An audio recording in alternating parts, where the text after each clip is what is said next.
はい、し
Hey.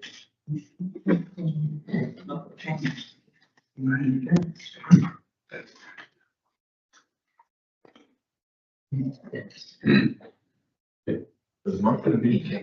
I did. He's at the community building. I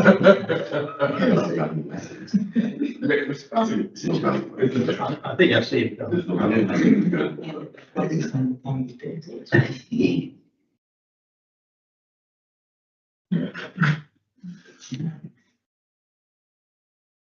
Yeah, the park, you went to an event at a funeral at Southwest Baptist yesterday, and it went all the way down there. Yeah. Who was it? And it's gonna be. Did that work? Right. I don't know. Brandon Matthews. Oh. Very tragic. Yeah. It's tough.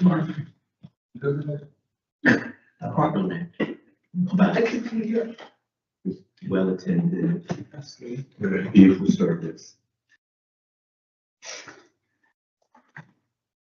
Did you join? But I know.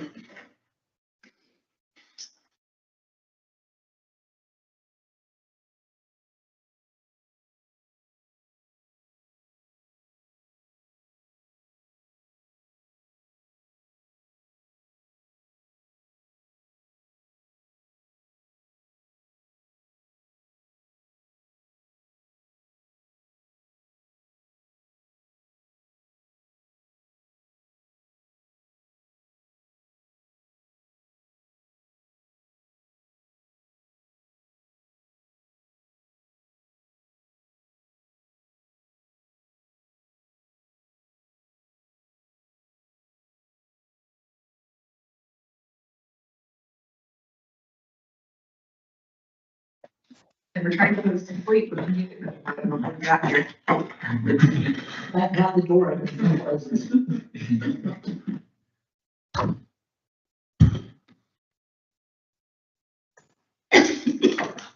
Good afternoon. The City of Southport Budget Workshop, June 4th, 2026 is now called to order. Thank you for those in attendance and those of you who are watching remotely. We'll have our invocation followed by the pledge of allegiance.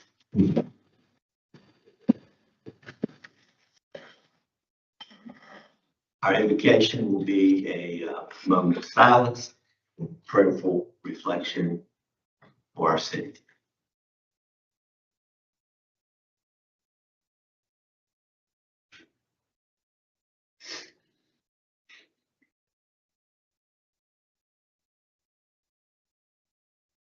Amen. I pledge allegiance to the flag of the United States of America and to the republic which stands one nation under God, indivisible, with liberty and justice for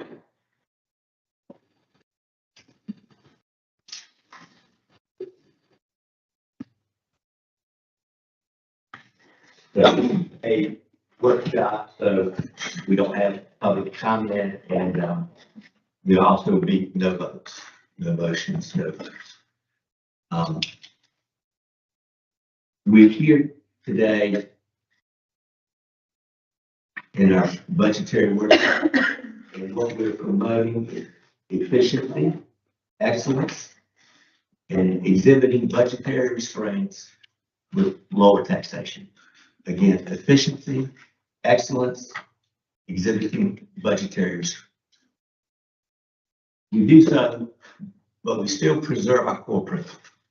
And I'll say them every time: public safety, public health, emergency preparedness, our environment, our historic heritage, preserving our unique neighborhoods and village atmosphere, promoting and maintaining infrastructure. In my first term, it was waterfront stabilization and water and sewer regionalization.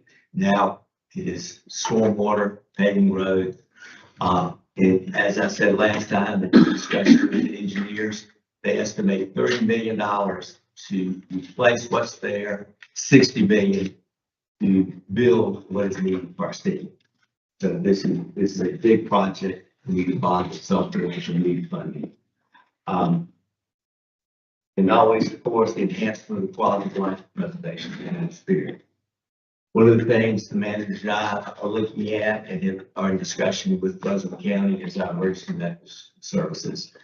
We're in discussion with them to see what it would look like if they provide these services to our city. What will be response time, cost savings, and that type of thing. I've also discussed this with Representative Miller, and he is in agreement with this one. So I appreciate all of you being here today. I appreciate the work that the city staff has done on the budget, each department. Appreciate the board for you being here and your expertise. And I'll turn it over to city manager. I'm looking forward to the presentations and the discussion. Thank you, Mr. Manager. Glad to be here for our second budget workshop. So between today and tomorrow, I've broken out the departments in half. I have departments today, half tomorrow. So we'll have department head and support staff here to answer any questions you might have that might come up for their specific department. So we'll have those. I would ask that from a procedural standpoint, if there are any adjustments you want to see for that particular department, if we'll have some discussion and maneuver around that, so that, there will always be opportunities before final passage for any adjustment, but from a procedural standpoint, we'll keep track of any adjustments, say, for the board's budget today versus then coming back tomorrow and trying to readdress that. So if there are specific departmental changes, let's address those as much as we can at that particular meeting. And then as we wrap up tomorrow, after the departments, we can handle any broad adjustments from the budget. For example, if there are whole merit adjustments that affects the whole budget, we can then kind of come back at the end with those overall adjustments. So we're happy to answer any questions, entertaining any minutes, whatever the board wants to do around that aspect of it. And then we'll of course have Alderman Gross recommended on Monday to have another workshop. So we'll see where we are tomorrow, if we need to schedule that or another day next week. We can again have a public hearing at next Thursday's regular meeting, and then have final adoption on the 17th. So many opportunities between now and then if we need to. So that's all I have. Before we dive into specific departments, is there any overarching questions or concerns or ideas that we need to address before specific departments? Just a general comment, before we get into the detail. As city aldermen, we do have everyone a fiduciary responsibility to act in the best interest of the public. Including transparency, accountability, and ethical decision making. I'll get into some trends in budgeting a little bit later today as we talk, or I can do them now if you want me to. General trends in budgeting. Our general fund from 2016 to 2021, and this is just for information only. From 2016 to 2021, our general fund increased 19.6% over that 5-year period. From 2021 to 2026, it increased 89.9%. Our population growth for the last 5 years, 21 to 25, increased at about approximately 8%. Per capita, Southport's budget has increased 51% in the last 5 years per capita, from $2,261 to $3,410. The Eastern North Carolina average increased 15%. The Oak Island average increased 15%. Beaufort, a similar coastal community as ours, increased 27%. I believe we have a spending problem, not a revenue problem. The North Carolina League of Municipalities sends out an annual survey, again, for general information, to all municipalities. Southport's grouped with a population of 2,500 to 4,990. There are 3 cities in Brunswick County that fall into that category. Charlotte has 4,347 people, and they have 62 FTEs. Sunset Beach has 4,300 population, and their FTEs are 60. Southport has approximately 4,226, and their FTEs are 84. Charlotte's General fund is 9.74 million for fiscal year 26, the year we're in now. Southport's is 15.1 million, and Sunset Beach is 12.2 million.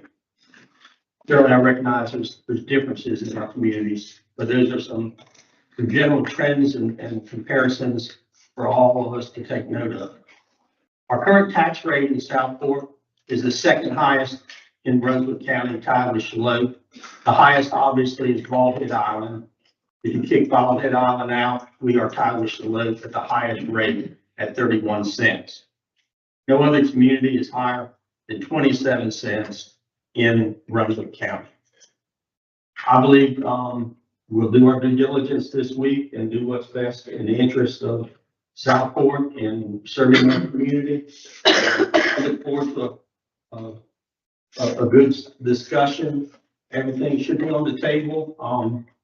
I'll be professional, as I know my colleagues will. And I think we'll come up with a good budget that balances continuing the services for Southport citizens and also protecting the taxpayers. Thank you, Mr. Manager. But I have a couple of comments about those things. I just also want to keep things in perspective, as in case of Oak Island, they have 4 times the assessed property value that we do, over 4 times us. And they get twice as much local sales option, local sales tax than we, and their occupancy tax is like light years more than us. So I think some of these, when you get to the granular stage of it, I think there's real reasons why there are these, like, if you're just looking at one thing, I think that can be sort of a little bit misleading. So that would be what. Yeah, I agree. We need to take a holistic approach and examine these numbers. Yes. But I think there's room for improvement. There's some good things I like in Noah's recommended budget, and there's some things that I don't like, to be honest. And thank you. But that's a biased comparison, Well, right, because we've got To your the point. whole Yes. here, if you really look at the granular. But there is no apples to apples comparison, so every comparison would be considered biased. Right. So, all right, let's go. Okay, so first up is the board's budget, administration, and finance. So they all kind of blend together. I grouped those together. So any particular questions or ideas for the board admin and finance?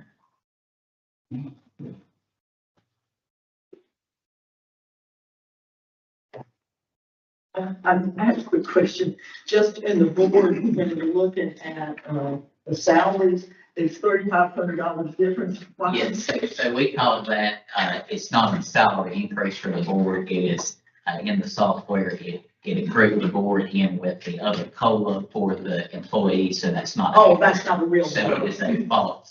I got you. Yeah, Okay, cool. I just wondered because I. it's in the system, the board is recognized as FTEs, just for tracking purposes and how it is in payroll. So the system automatically applies, that's actually the $500 merit bonus got tacked on to I that got because you. you're FTE. So we'll get that adjusted, that'll come down. Yeah, I just wondered if that was all. So we're in the FTE count, Mr. Gross? Just No, not in that count. We did exclude it from all the charts you'll see in all the department pages. But for that tracking on y'all's, it is considered a FTE in the payroll system. No, one of my concerns is our chart of accounts. Our chart of accounts tends to lump a lot of programs together under salary and doesn't reveal and show transparency for what's included in that line item. For example, and correct me if I'm wrong, but I believe we have regular salaries, we have Christmas bonuses, we have an on-call pay program, we have longevity program. I'd like to see those broken out for the board, not necessarily criticizing individual programs, but just for purposes of transparency for the board and the taxpayers. I think that would be helpful. Yeah, and I think we can certainly break it down. That guidance is coming from LGC. They don't have numerous different trucks of accounts. So I think for our perspective, we can definitely break it out. It just wouldn't translate into the budget ordinance, which you're talking about spending per fund. So we can certainly break that out in some kind of PDF or something so everybody can see that per line item. I've got several items. I know we're not taking vote, just to kind of get them on the table to have you thinking about them. I can be positive as well as negative, obviously. I do like your proposal for merit raises in the form of a bonus. Because by doing bonuses as compared to adding it to the base salary, you will avoid compounding those funds by having to increase the local government employee retirement system contribution. You don't increase the 401k contribution. So that is a method that is commonly used by the teachers and state employee system as well, to give merit raises in the form of bonuses. Healthcare costs continue to be a concern of all of government, both state government and local government. For comparisons, teachers and state employees in 2026, they pay a small amount of their premium into their monthly budget for health insurance. Just for information only, that small premium ranges from $35 to $80 per month, depending on the employee's salary. Again, I'm talking about teachers and state employees, and that's a 70-30 plan that I'm familiar with. And then the Plus program, which is equivalent to an 80-20 program, those teachers and state employees pay $66 to $160 per month into their healthcare premiums.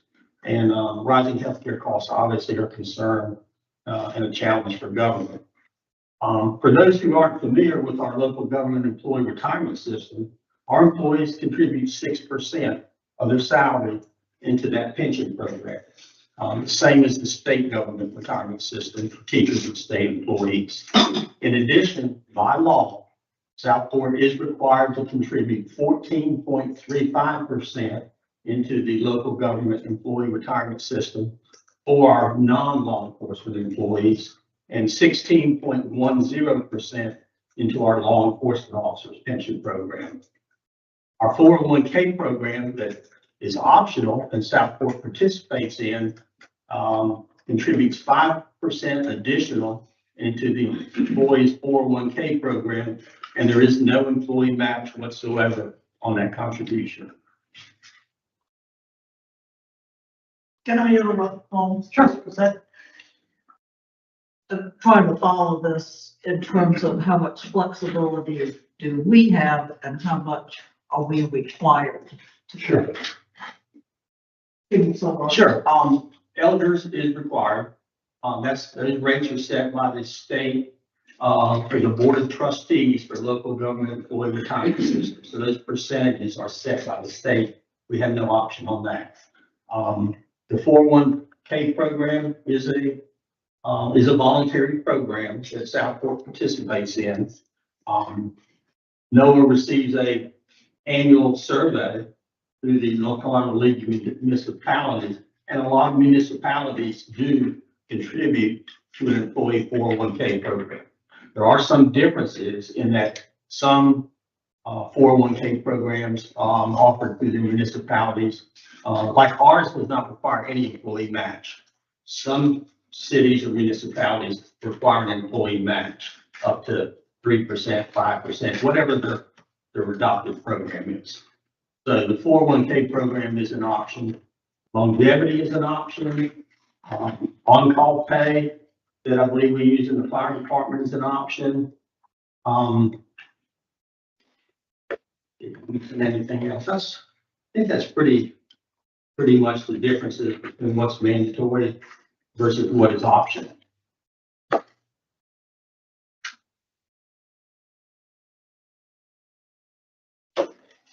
Thank you.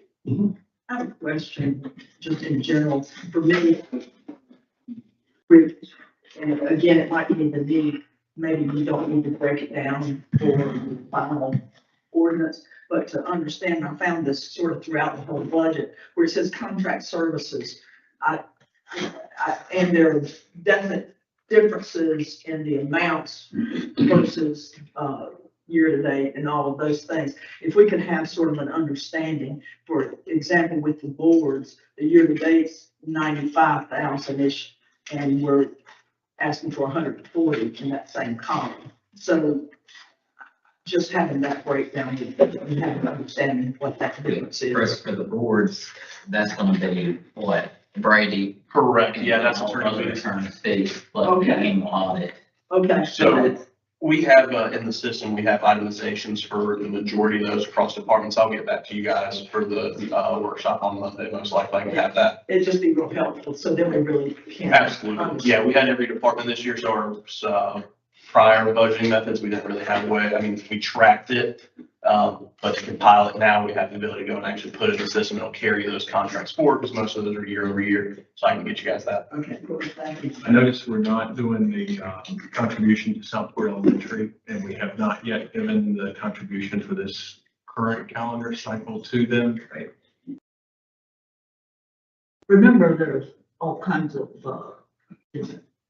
hair bolts involved in that. Well, there's less if we go directly to the school. So we But got, can we? yes, legally we There's an can. avenue to do that, so it doesn't go to the county and the county, Correct. maybe not. Well, we got Because it's misinformation. We got misinformation. Okay, The School of Government recommends that you can make a contribution directly to the school fund if it goes to Brunswick County Schools in general. That's where it can get convoluted. You can no longer, we've been advised not to do the PTA donation.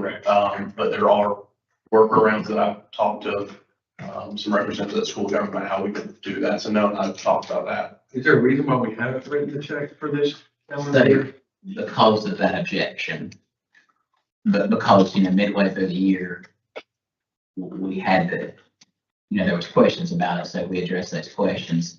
And it's just a matter of when and if and who the board wants to write that check to. That's great. A legal opinion from the UNC School of Government, a little bit. We cannot donate money to a private organization, and technically the Southport PTA is private. Okay. Joey's correct. There are options to do workarounds, but we simply can't prior to that would be illegal. Yeah, it's one of those statutory gray areas. How was that in the budget last year? Was it to the PTA or was it to? In the past, it had been to the We've PTA. only done that 1 year. Correct. It was just the So one year. 1 year It's been to the. because we got bad information. Right. So 1 year we did that. Last year, the plan was to do that again or give it to the school. This current calendar year that we're in. I'm not sure. I think you passed the budget, Robert, before we had this legal. Okay. I think Correct. it was PTA. So we budgeted the $10,000 last year and it is in the budget, and that budget option was planned to go to the PTA, but like Noah said, we got the guidance afterwards, so that money is still appropriated for a donation of some kind. don't we tie that to a donation from the ABC That's store where the money revenue, comes from. and we don't know what that's gonna be yet. That's not really. No, I mean, there's, That money comes into the general fund. Yeah, right, I mean, I think, yes, We in said theory, that. you can say that, but it's not necessarily statutory. Yeah, you can always offset with revenues, but there is no cash coming in that we can directly tie to an appropriation coming out. Correct. So I guess my question is, do we want to just agree that we are going to or not going to do something with the money that we have in this year's budget? And then whether or not we're going to do it moving forward? Yeah. Can we have that? Can we come to a consensus on that? Do we want to not do anything with the money we have right now, just put it back in the bank and figure out what we're going to do moving forward? I'd put it in our own Parks and Recreation fund and do some kind of program ourselves. We have control of it. So currently, as it stands, the 27 proposal, that $10,000 donation has been removed. Correct. Yeah. So I'm just asking if that's our direction moving forward. And then what are we going to do with the 26? And I would say, I mean, this is up to you to rule, but I mean, we can have straw votes during these sessions. I mean, you're only bound, when you approve the ordinance, that's what binds you. So we can have straw votes to see where we are throughout this exercise. Okay. So my question is, would we like to keep the money that we have not already spent? Yes. Okay. Yes. Yes. Yes. School, man. I mean, if we do it to Mark's point, if we do it for Parks and Rec, have a conversation. So that's the other option. Some $10,000 will fund. We the move that program. So yes, that, I mean, the ordinance that was adopted last year gives Noah the authority to make interfund transfers to line items. So that 10,000 that's set aside in that donations line could be moved at his signature to any other line within the general fund. We need to get the Parks and Recreation. And to that point, we were missing out on some donations that formerly came to the city that we would then be able to kind of earmark for other things that we aren't getting this year. I think the Duke, The $50,000 $50,000 Duke Energy is fees, yes. I mean, that's a huge hit that we don't have an extra $10,000 to give away. ABC revenues are down. No, hey, I'm just trying to wrap that up. I To appreciate make sure that. we're in consensus. I'm gonna try to stay within this scope. But yesterday I was at a funeral and one of the Board of Education was wanting us to support their bond. They're gonna get $300 million. I think we can spend our own team and let them have their $300 million bond, which On the will other pay hand- for as well. The public, the taxpayer's been asking us to really look at whether we're spending on things that are needed versus things that we want. I want to support the schools, I especially want to support the teachers. But do we have to? We're doing away We with gotta it. keep looking at what we have to spend. I think the agreement is that we're doing away with it. If you remember when the, I think we're doing away I with thought we were talking about moving it to something it. else. To Parks and Rec. For what? we don't know yet. I mean, I think that it's a separate conversation. I don't think, Yes. I would say the 10,000 is in fund balance for this year. That's Correct. where We're that- not going to spend it. I'm just And making then sure that we they don't will- write a We'll check. have the Parks and Rec conversation in a few minutes, then we can talk about overall Parks and Rec programming and what money is needed for that. Correct. Yeah. All right. So that money's going back into, It'll just roll back into the general fund and be appropriated again with this budget once it's adopted. Okay. I'd like to ask Noah to talk about a concern I had back in January when I requested a report on paid overtime for the city. And Noah was Johnny on the spot, gave me a report. In fiscal year 25, the city spent $341,000 in overtime during that fiscal year. 14 of our 80-some employees earned between $10,000 and $21,000 in overtime. And 51 other employees also earned overtime less than $10,000. 13 of the 14 employees who earned $10,000 or more in overtime were in fire and rescue. So Noah, could you share with the group how you looked at overtime and have you made any adjustments to how we can get overtime under a little better control? We certainly know we can't do away 100% with overtime. You can't stop a fireman or a police officer in the middle of addressing an emergency. So, you know, you can't get rid of it all, but how can we limit overtime? Yeah, absolutely. Joey has done a detailed analysis. I'll let him speak to that in a moment. A lot of the overtime, large portion of that is legitimate, what you would consider coming from, emergency services call, that kind of overtime. There are some adjustments we can make going forward, and we will certainly, as I rewrite the personnel policy and have those updates, so that'll address part of it. And then we've also addressed our payroll system in the background to make sure that's only capturing what is actual overtime versus any other. So we've gone a good detailed analysis through what is actually there. We think most of that is what it needs to be. So anything else you found? Yeah, so the analysis Noah was talking about, I'm going through every pay period for every hourly employee from this fiscal year to date, which I believe the system report is still about April. Like Noah said, touching on what is truly scheduled overtime, kind of unavoidable overtime based on fire and rescue working 24-hour shifts and the way their schedule operates throughout the year. We are making moves. Some employees that would generally have low amounts of overtime, admin staff that may work a quarter hour, half hour late one day for some reason. Some of them are being moved to exempt status and being moved to salary, so they're not eligible for overtime. And in a new finance policy manual that hopefully you guys will see soon for approval, I'm adopting a payroll policy, so you'll see that.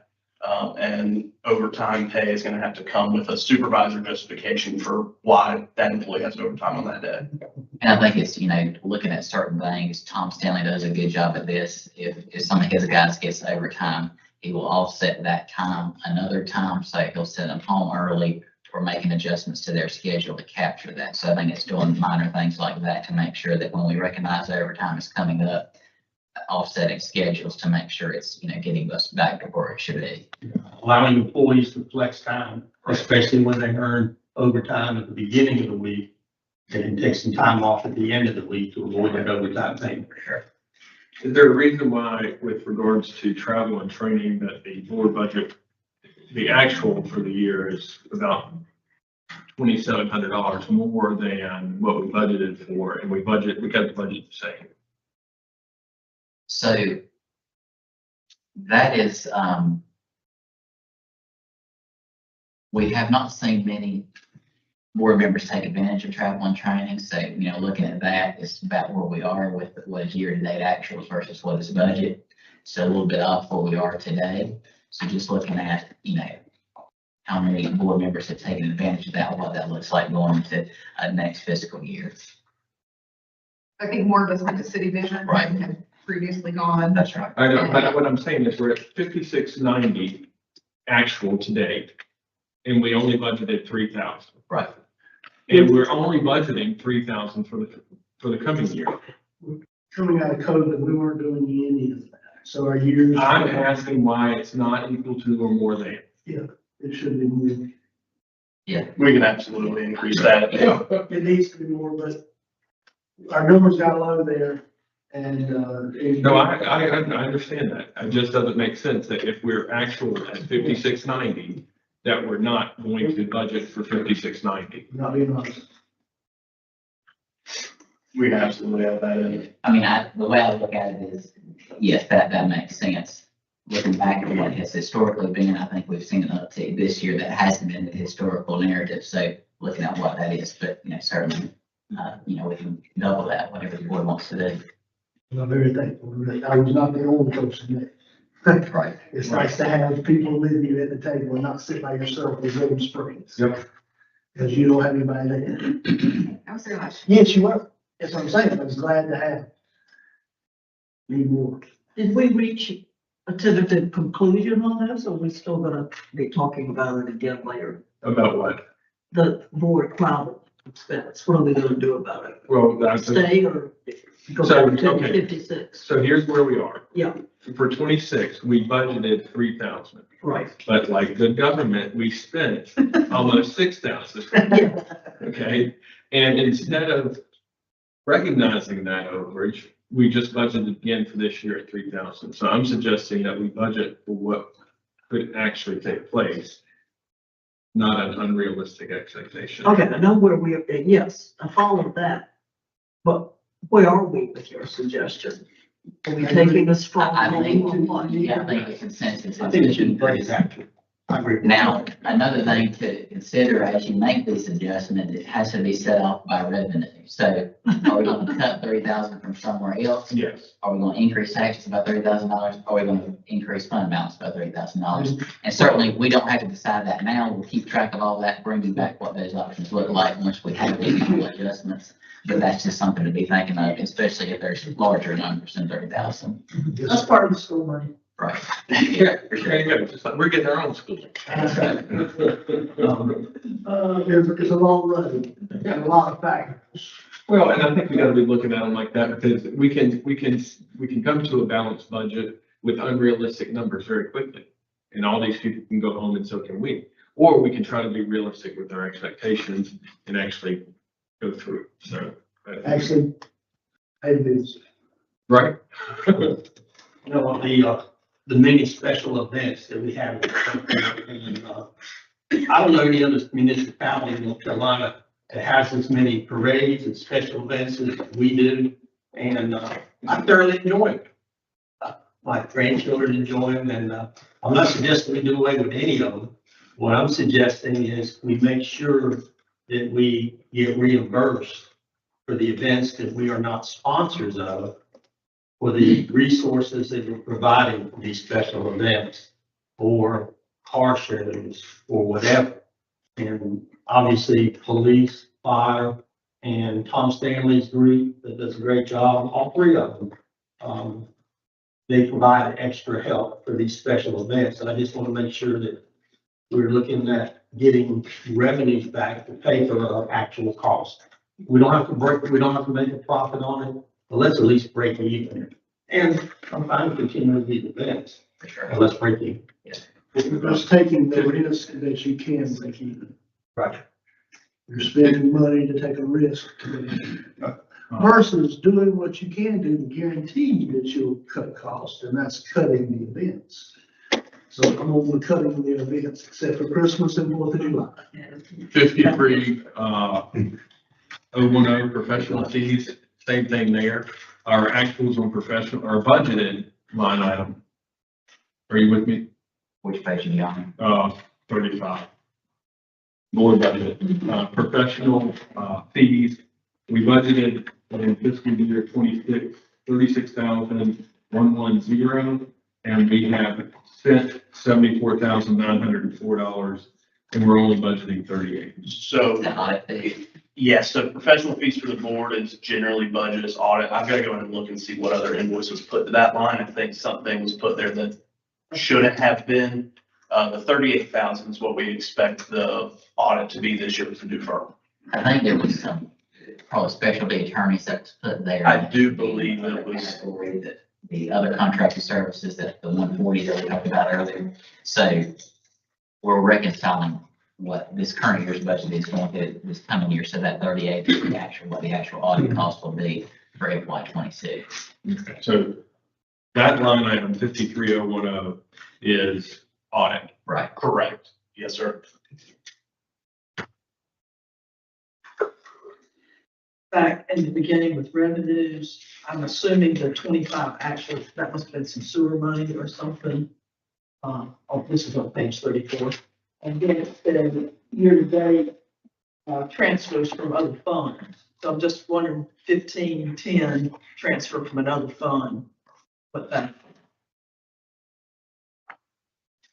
That should be the, let's see here. yeah, electric or? Correct. You're looking at the revenues. Yes, sir. Which specific account? It's the board of, the one we're in, doing On page board. 34. No, we're doing 3. Yes, transfer in from other funds is the electric transfer to cover, personnel costs for those that support the electric fund. So most of that, when we transfer from electric to cover general fund costs, that's really only tied to employees and administration, other employees. So, you know, it doesn't really make sense to have most of that be in the Bruce revenue source. It makes sense to have that in the departments where they are. So that's fine. That zeroed out for the coming years. The transfers are I still was just there. trying to understand. But it's really a staff cost from the Sure. general fund. Sure. And just to clarify, the transfer that's covered by that is not general employees. It's not, it's finance staff or payroll, accounts payable, Right. city manager, HR, public works Sure. are the 3 departments that help offset that. That's not unusual. We did that back in 2023 when I served as interim finance director. So you just have to make sure it's justified, and you got the backup documentation for the auditors. So you don't want to overly take money out of the electric fund, then you get accused of mixing money between an enterprise fund and the general. I think, isn't it, I've got in my notes here, and someone explained 2 line item decreases from 150K to 0 and 73K to 0, and that's in accounts 53032 and 53033.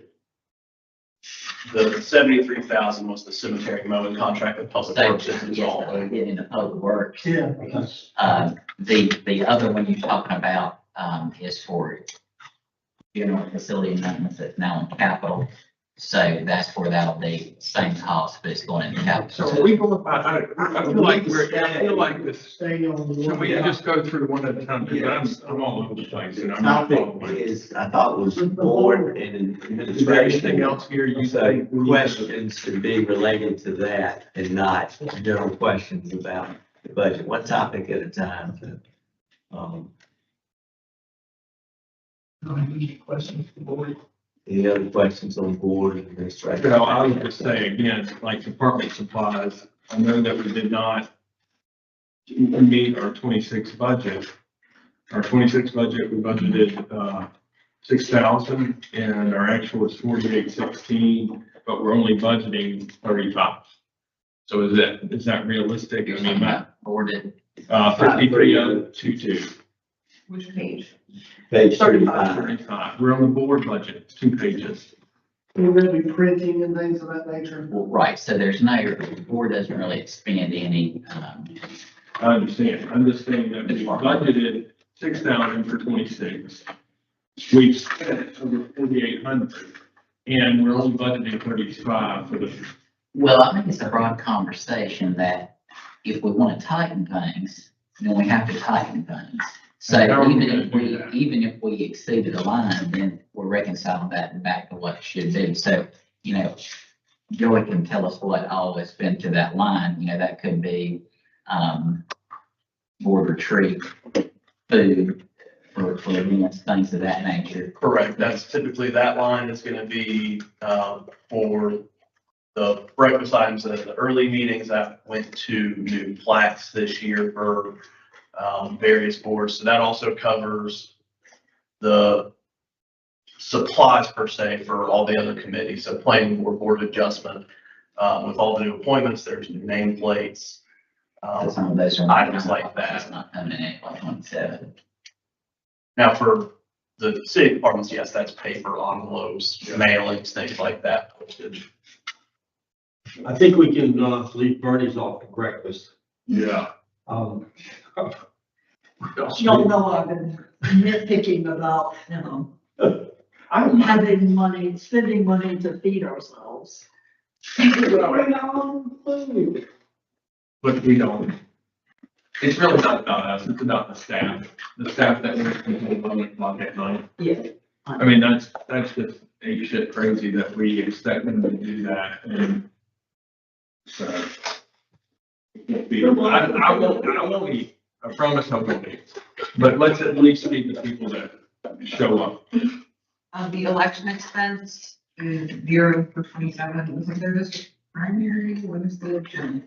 So we won't have any election won't have- expense in FY 27. We That'll have come a back. calendar year municipal election next year. That'll happen, that'll be budgeted for in FY 28. Correct. So that's the fee we pay the county to host our elections for us. We don't pay the county when. Correct. It's a county election, they handle that. This is just when we have our, mayoral and board races. Yeah, any other board administration? What was the capital, outlay of 50,558? What's the number? 60001, capital outlay equipment. If we budgeted 0 for that, and we've got an actual of 50,000. That is the weather tower. So that's offset by the donation that were correct.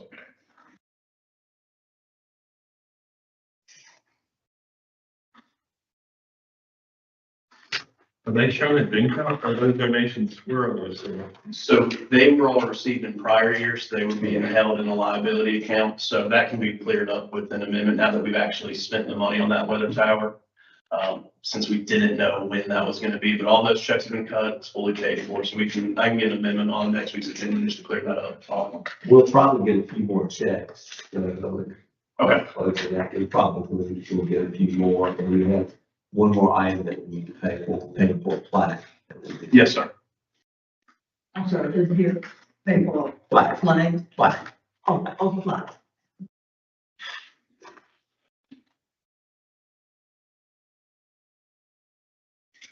we're going to move on to, Parks and Rec. no, we have the administration department within that. Okay.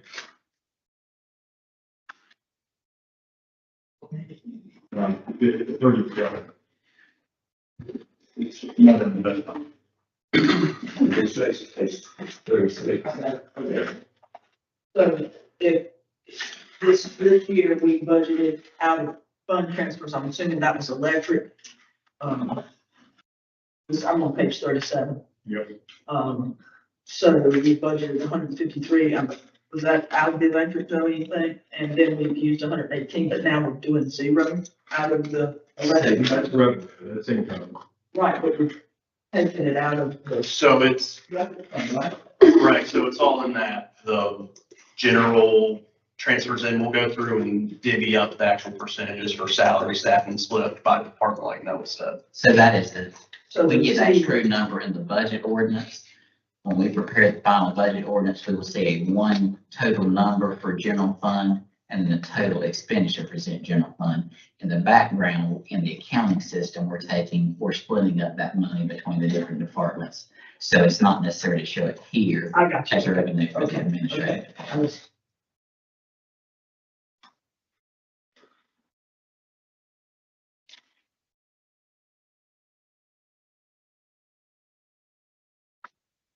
The 25 actuals on your full-time salaries.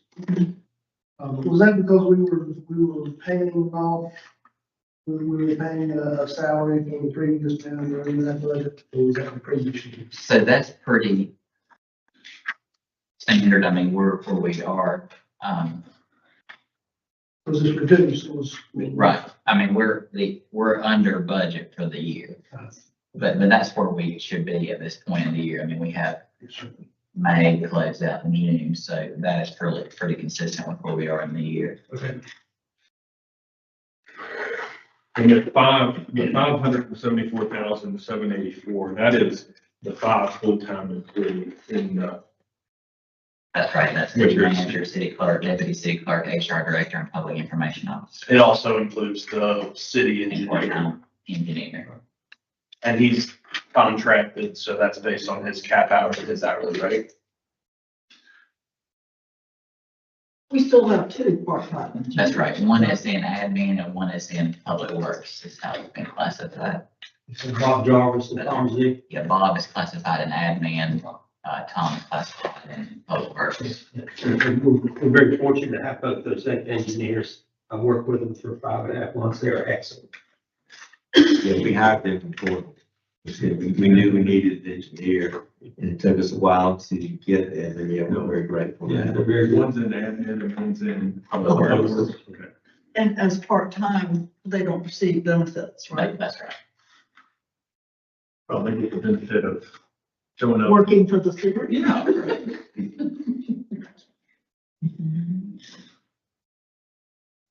Priceless. Bill, can you speak to the difference in the contract Give services? us a line number. The line number is 53011, on page 38. Where we budgeted 42 this year, but we spent 115. Is that where Brady was split up before? Correct, so that's gonna be, more of the attorney fees. So before attorneys were split between admin and board, we've consolidated that all into board. So that's why the actual cost is still there, but the reduced in that line item is where that's coming from. So what is the 42,690 that we're budgeting for? So that's gonna be software to that city website. That's the clerk management software. Any general softwares like that, that's where that falls.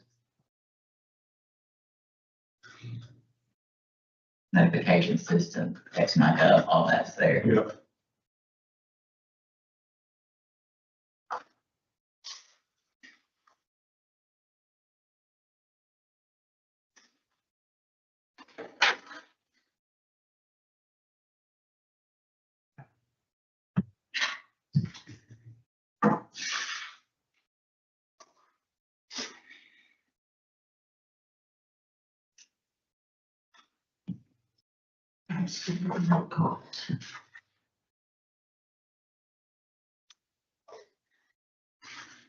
and our emergency preparedness went away. So that. Right out the door. In previous years, that had been budgeted for preparation for paying for meals and things through emergencies, hotels, anything like that. So it's hard to budget for that. And so to not add to the general fund, since we're expending emergency funds at that time, we'll be FEMA reimbursed for it likely at some point. There's no real need to account for it in the line item now. As the needs arise, the funds will be there to pay for it, but there's no need to show it as a We're just doing a reflected budget line item. amendment. Correct, and so part of what was there this year was the hope that we would get the license plate sold, so it's offset by that, but since that's being, sorry, since that's taking some time, so. Thank you.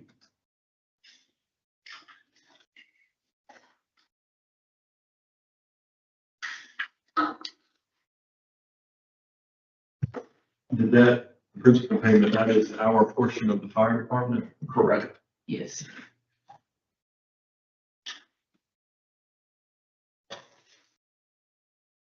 Anything else going on in that administration? So that 105,400 is debt service, is that for the firehouse? That's right. For some reason, when they took out the loans, they put a payment in admin and a payment in fire. That really doesn't make sense, but that's how they did So it. the total's 210,800, and we just split it up to. Correct, yeah, when that one was taken out, I believe it was 2007, 2008 timeframe, the board said that the city would cover half the cost outside of fire fees. And when does that payment in? 2030, correct, yes. And probably the reason they did that is because it wasn't a full-blown city department at the time. So that's why it was probably that payment to admin. And that's like 2%, I think, something stupid. Refinanced it and got it like, almost free money. Almost. All right, finance department. Had a couple of questions about, the professional, yeah, the 53 of 11. What page?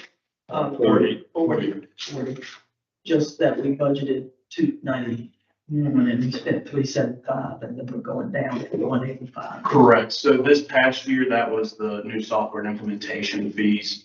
So there were some added implementation fees. We also went through payroll software changes that we actually did not fully implement. There were some issues with that. So we broke that contract and had to pay a fee for that, which was unforeseen. Fortunately, that did not pan out for us. That software was not quite what they led us to believe. So that line, yes, has decreased. The implementation is just a one-time fee. So you'll see the actual cost of that software this year is down. Last year, I believe it was around 130 and then 129 for the implementation. It's down to 127 for just our annual fee. So we're down. We have 5 employees in finance. Correct. And also. I'm sure I heard you right. We broke the contract Correct. and did it, how much did it ultimately cost us to do that? So that was the payroll system. We still have the accounting and budget system, which is what this is being provided by. So in transferring it to the new payroll system that we didn't go with, Joey can get you that cost. I'll have to find that exact invoice. I do believe it was around $50,000 after we negotiated the buyout. So the salaries are going up for that particular department about 34,000 for 5 employees, about $6,800 an employee. I'm assuming, correct me, because we know what the word assuming will do to you. That's COLA, a merit bonus, longevity, elders. Correct, and I now have a full staff. I had no payroll tech for about 6 months. That's also, that contract services line was to pay a temporary employee to come in and assist while we had an employee on maternity leave. and helping fill the role. So I was actually doing payroll for the first 6 months of the year myself. So now I have a full staff, and so very happy with that. Thank you. Anything else on the fund? Okay. Next will be Park and Rec on page 62.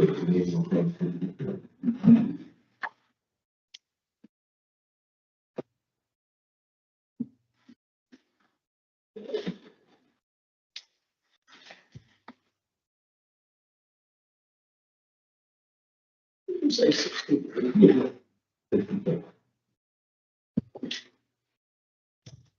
One thing that I couldn't find in the whole document was the $10,000 we got from Horton. So that'll be reappropriated in the budget ordinance, so it will fall in the fund balance at the end of the year, and we'll resurrect it in the budget ordinance for 27. Okay. So we'll account for it in the new budget ordinance. So, no. Well, because I knew, this, now to talk about the $50,000 related, it's in our capital fund, but related to the parks and that conversation. I know, there's Bartlett, they had, at the end of last year, they had Bartlett do a study about what needed to happen next with the trees. And those recommendations and estimate is like $12,845. So, that's something that does need to happen in Franklin Square Park, that we can use that $10,000 toward, because it's the trees with very little overage. And then, I don't know, and I had asked Noah to see if Michael was here about the mulch, because the directive is to keep doing soil remediation. So I didn't know whatever bit that is, whatever that cost is. I don't know if Bianchi will donate the mulch again and just let us pay for delivery, or how that would work. But I would think that would be, because when you ride around with the other parks, we've got Low White Park, the tennis courts, which I don't know how much that would be, but the longer we delay, the more it would be. And then the basketball court has got to be coated over there, because it is going to delaminate. It doesn't have any coating on it. So, because I walk by it all the time. And then the paths, obviously the paths are in disrepair. So Can Public Works do anything with those paths? I think they're asphalt. They're They're asphalt. asphalt paths in Low White Park, between Low White, over to, All around. yeah, and Brown Over Street. to Taylor Field. Is that what you're talking about? Well, We don't- Brown Street, yeah, kind of as you're going, yes. Yeah, Down red. We still have as a goal, but haven't done it yet, the acquiring the bits and pieces of property to allow us to have a path from Low White to Taylor Field. what we're really talking about is maintenance. Yeah. of the existing Yeah. paths. And I agree with you about the other need, but this in particular is really just about maintenance of what we've got. So it The doesn't- edges of that asphalt are deteriorating, and it's. Yeah. Yeah, I think we can, have Public Works look at that and see what that cost would be. And I mean, if we can keep our own guys, instead of going out. And overlook, that overlook, wooden overlook needs repair as well. And also the dog park, Taylor Field dog park, I don't know what that looks like, but some kind of maintenance for the dog park probably needs to occur. I don't know what that is myself. And the gym floor, I think those are conversations. So anyway, so we got a lot for Parks and Recs for that $50,000. And we actually have, if you go down into the budget in R&M facilities, 42,000, there's other funds for the facilities as well. So that was originally for general updates to any facility or park, mulching, all that. So there's additional funds outside of that 50,000. 53032. So the 42,000 is just for parks maintenance? That's what's budgeted in the general fund. So it could be facilities or parks, either one, buildings. So that could go towards something like the gym floor or the asphalt within the park, as well as the 50,000. Okay. Okay.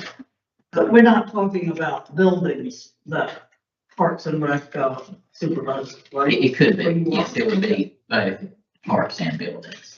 Right. And then there's also a spot at Waterfront Park that people are creating a path sort of from the pier to where the sidewalk is on the water side instead of following the current sidewalk. It's becoming a dirt path there already. You could look at With the sidewalk there. the sidewalk. Thank you for bringing that up, because beautification tells me that every time I go to a meeting. So, but there is a need to make that. It's a slip slide thing now. This isn't part of our budget, but to get back to our desire to have a walking path from Low White Park all the way down to Kingsley, the county is looking to, condemn some of the land at the pump station on East Moore, right, between East Moore and Taylor Field. So we should probably find out what the county's planning to do, and maybe we can get some land out of that. It would be. Well, that would help connect, that would certainly help us. Station It's is That would help. expanded. Yeah, that would help us get to, Kingsley, if we could do that. Maybe some kind of joint effort with the county, to connect Taylor Field to Kingsley. I like that idea. I like free land, so. This question, about Parks and Rec, and Robert may have answer my questions. We're very fortunate, obviously, to live in Southport and have a Brunswick County Senior Center located right within our city limits behind Walgreens. And they do offer 5 days of robust programming for adults right there within our city limits. In addition, the Brunswick Community College Annex, I believe they call it the Heritage Arts program at Southport Center, offers stained glass, leather crafting, jewelry, silver, fiber quilting, metal sculpturing, knife making, painting, drawing, photography, and guitar. We have got so many opportunities right here in Southport at the Brunswick Senior Center and at our community college. And then live music, we've got at least 7 locations that provide live music. I just throw those numbers out for your consideration to ask the question, how much more additional adult programming do we need to offer in Parks and Recreation, giving the opportunities that are already in our city? And I forgot to throw you get free lunch at the Brunswick Senior Center Monday through Friday. I think donations are accepted. So that's one of my observations about Parks and Rec. I love the children programming, Robert. I've been to a basketball game, as you recommended. I thoroughly enjoyed it. The place was packed.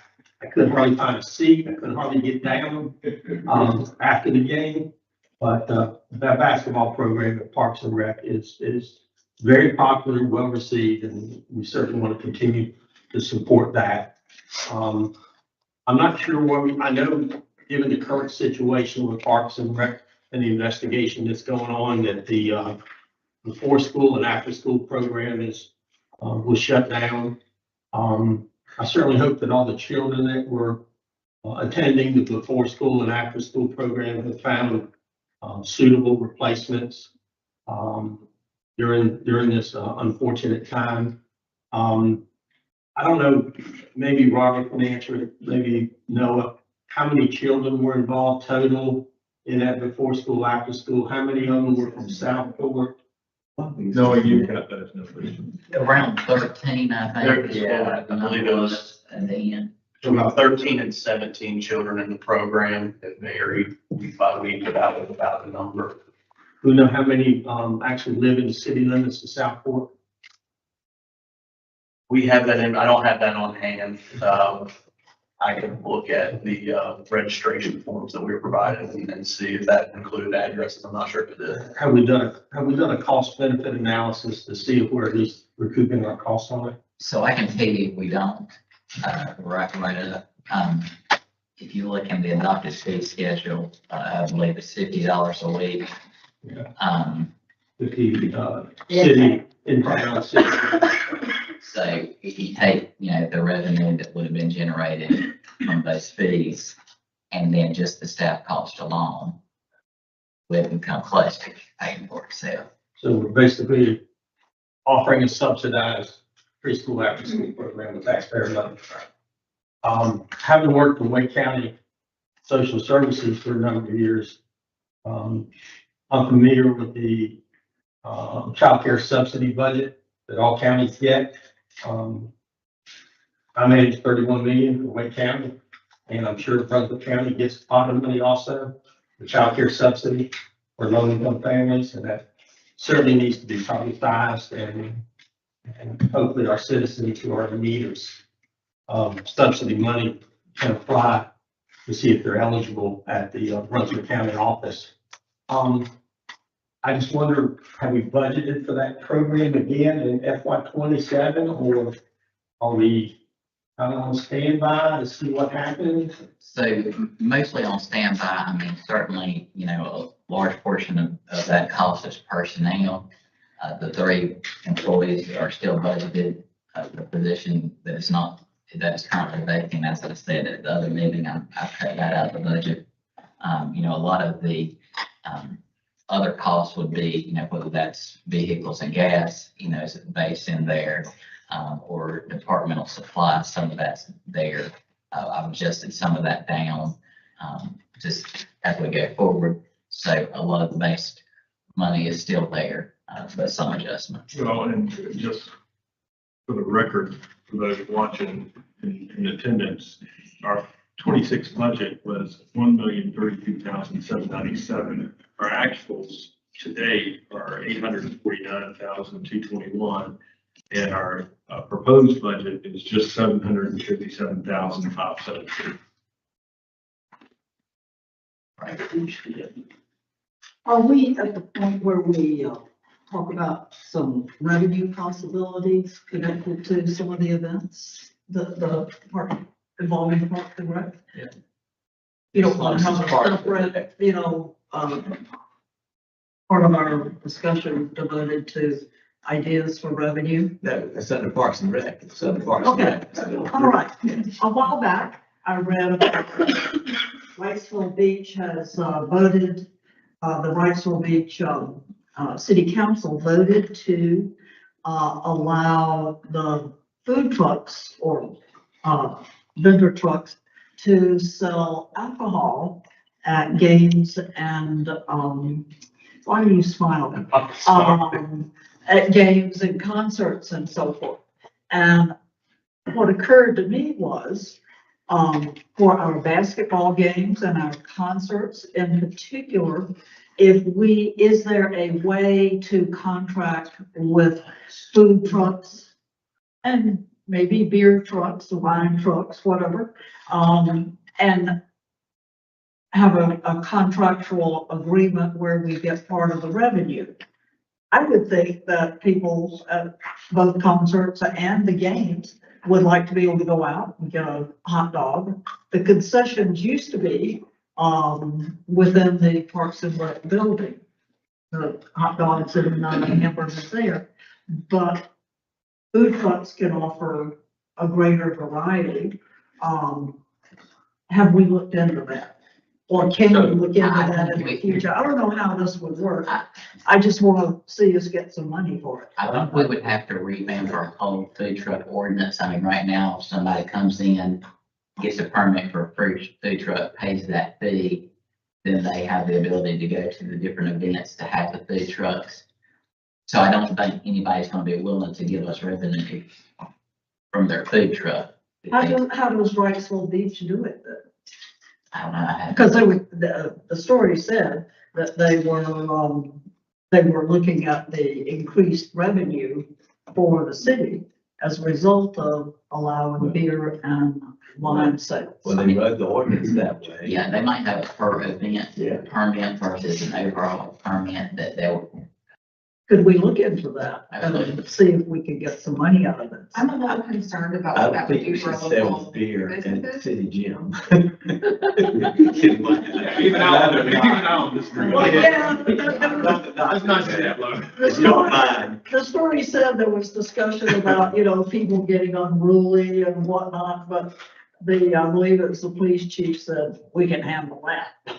So, I think that businesses in our area historically see when people bring their golf carts, they don't purchase as much, food and beverage from the local businesses. Because they tend to carry a cooler on their golf cart, and they just go back to the golf cart and get what they want when they want it. and then, Graceful Beach doesn't have as many restaurants here in the area where they do most of their events. and then something both Mark and I have talked about quite a bit, the signs that are in the gym advertising businesses. All of those businesses are gone. These are now antique signs. Why don't we take those down, raffle them off, sell them or whatever, and offer, the opportunity for existing businesses to put up signs at a fee? Can we look into that? We've talked about this, I think, 3 or 4 budgets in a row, and we haven't done anything. It may, we're talking about things that are not going to make a huge difference in the budget, but every little bit counts. I like that idea, Lo. Basically, those existing businesses are getting free advertising right now because they're no longer paying for them, obviously. Like you like. Most of them are. Most of them are no longer.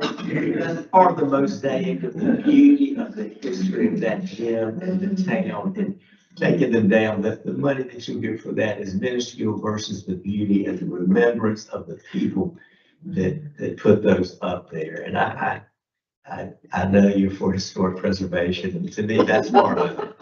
And, Let's don't bring that up. I'm for historic, it's more than just what you're doing there, but. But I think there's an opportunity to sell that ad space again, because I think the next piece of that is not necessarily just the money that we would get from possibly selling the antique signs, but also. They really got their money's worth, I promise you. They got their money's worth. Yeah, I personally don't like them. I would not mind seeing that wall blank, but, Parks is finding, sponsors for their Yes. basketball program and things like that, because right now, we're paying, part of the registration includes the jerseys and those things. So if we can find local businesses that will sponsor that, then they're paying for the jerseys, they're getting the names on them. And that's a regular ongoing opportunity and not just something that grows dust over time. So, Usually they sponsor a team, that's what how baseball does it. And that's what I would- City Gym could do that. that's what I envision. The middle school has sponsorship signs up in the gym there now, as well as the baseball fields have sponsorship signs around the baseball fields. So that's an opportunity that we can look at, I think. I think we need to promote our own businesses today. Can you help us call? Have to promote the economic development for our own businesses today so they can stay active. So, it is a good opportunity. I agree with you. It's tough decision. I'll take that back to Parks and Rec and see if I can get, I think it's a good income producer. They need to live for the day. just see if they'll come up with a solution and let them kind of hit up whatever that comes. Yes. And it needs to be an Absolutely. overarching policy on, it's a 2-track thing, basketball sponsorship, that type of thing. If we want to address the signs, what does that turnover look like? Are we giving it a year space? Are we giving a 5-year space? What does that space turnaround look like? Because we don't want to be back in the situation 50 years from now having the same sign. So what does that turnover policy look like? Yeah, we can look into, because it would essentially be a contract for sponsorship to put that in and the current surplus policy would allow the sale of the signs in some capacity if that's the route we wanted to take. And if there's family of the businesses, They're let they're them have most likely to, be willing to buy one. You can support play. Under, on page 64, part-time salaries, 70,000, we allotted 115, then it's 70,000. And now we're saying 25,000.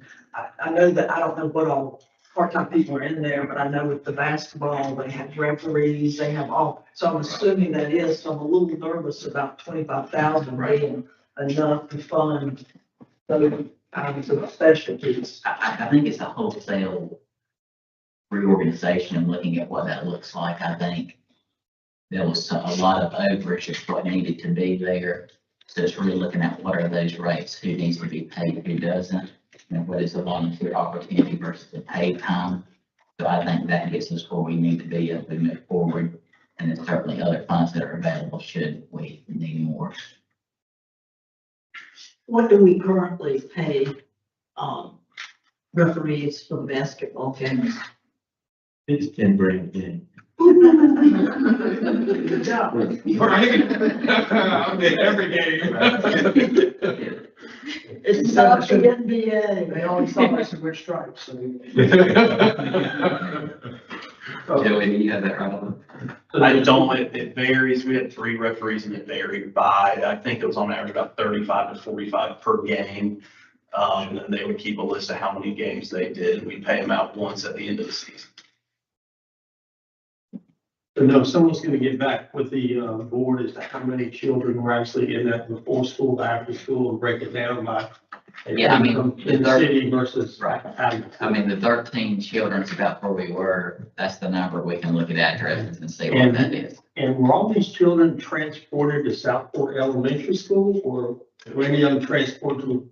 It was Southport Elementary and South Brunswick Middle School. Yeah. So it's a K through 8 program. Okay, so we transferred one or more students to middle school, to the middle school. Right. On what, 87 near Bowling Springs? Aren't there school buses provided by the county? They would have to be there at a certain time to get on and ride. That's the before school care. The buses aren't necessarily running it. Okay. Before school. Although maybe, or the parents are going to work and they don't want to leave the kids inside the room. That's what Yeah. So does the YMCA operate at Southport Elementary? They do. They I did. have to admit. They're Yeah, doing, yeah, they're doing It's an an after-school care. after-school program. That they, I think it's the second or third year that they've been hosting It's that. aftercare, not before school, Correct. after. Yeah. And I'm assuming they don't operate a before or after school program at the middle school. I'm not aware of one, no. I think right now they're only coming into Brunswick County in the elementary schools. What are the hours for the live program after school? Do we know? I don't know. We've I had think this, they go to 6, but I don't know. I think that sounds right, but I think it was pretty much in line with, you know, what you would expect, giving parents the ability to get off from work and get there to their kids. so we've had a discussion as a board to what qualifies as a before school, after school program versus daycare. And there are general statutes. And for the benefit of those here in person and those watching on TV, if you provide care for 3 children or more under the age of 13 for more than 4 hours a day. I'm looking at a lot of numbers the last few days. But if you provide childcare for 3 or more children under the age of 13 for 1 day a week, more than 4 hours, you're required to be licensed by the state. And that includes educational requirements, training, criminal background checks, inspections. So long as after school does not go beyond 4 hours, you do not have to be licensed. But that's something that we need to be careful about because we can fall into some liability issues if we're keeping three children more than 4 hours, just 1 day a week. we could have some liability issues if that were to happen. Aggregate 4 hours or 4 hours at a time? Can they go 2 hours before school and 2 hours after? Yes, Yes, yes. yes. So we did not meet that. We did not have a need for that. Yeah, it's not. But they can't go 2 hours before school and 2 hours and 1 minute after school. Correct. But then you have to, if you have 3 children doing that, just 1 day a week, you have to be licensed. And we've got to be licensed to my knowledge. So we just need to be careful. We don't exceed that. Have we budgeted for, what's necessary to, get people licensed, the training and all of the other issues? Well, if there's no requirement, what we're saying is that the students are not there more than 4 hours a day. So we don't have that requirement that Alderman Gross is referring to. Correct. I mean, anybody new that comes on should have those qualifications. Again, and if they don't, then we have training and travel budget for that department to then give those certifications if needed. Just as a point of reference, under utilities, 53,040, it's 23,000 in this year, but it's year to date, it's 34. So I'm just curious how you see that. It's set the air a little higher. 46 to 23. Yeah, so Yeah, I mean, certainly I'm utility, not saying what, I'm just saying these are things that occurred to me. certainly, yes. I mean, certainly utility costs are spread out over the whole city. I mean, we apportion some to That's every. something changed. Each one always fluctuates, it's never going to be a science. So I think that is based for their share of what utilities will be.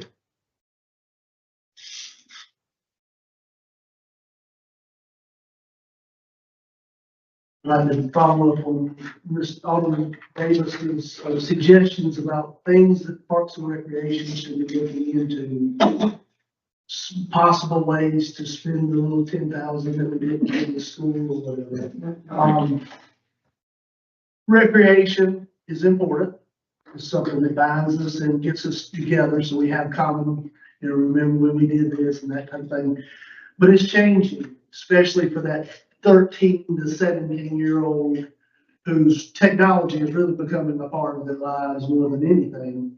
So year after year, you get the story, the Raspberry Pi. Everybody know what a Raspberry Pi is yet? I do now, Mark. You know what a Raspberry Pi is? It's a computer. It helps kids learn how to make things like drones and video cameras and the internet of tomorrow, pretty much. So I would like to see us invest in some kind of a workstation for STEM-based workstations that would not only draw a 13 to 17-year-old, but it might even draw a 50. And I'm talking about 3D CAD printers. They're not really necessarily expensive, but a kid can play with an idea and go in and actually produce something. You might actually come up with an idea that can help us.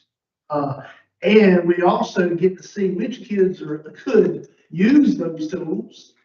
And then we need to make an allotment for internships in our parks and recreation, in our public works, in our administration. So it's sort of like a place that we can find out what kind of talent we have, by who goes to those kind of items. They might be able to teach us something. And again, it opens up the idea that everybody might go in and use this product. If Parks and Recreation isn't just for under 15 years old. So we need to develop those skills. I know that the schools are doing what they can, but I think we should do even more. The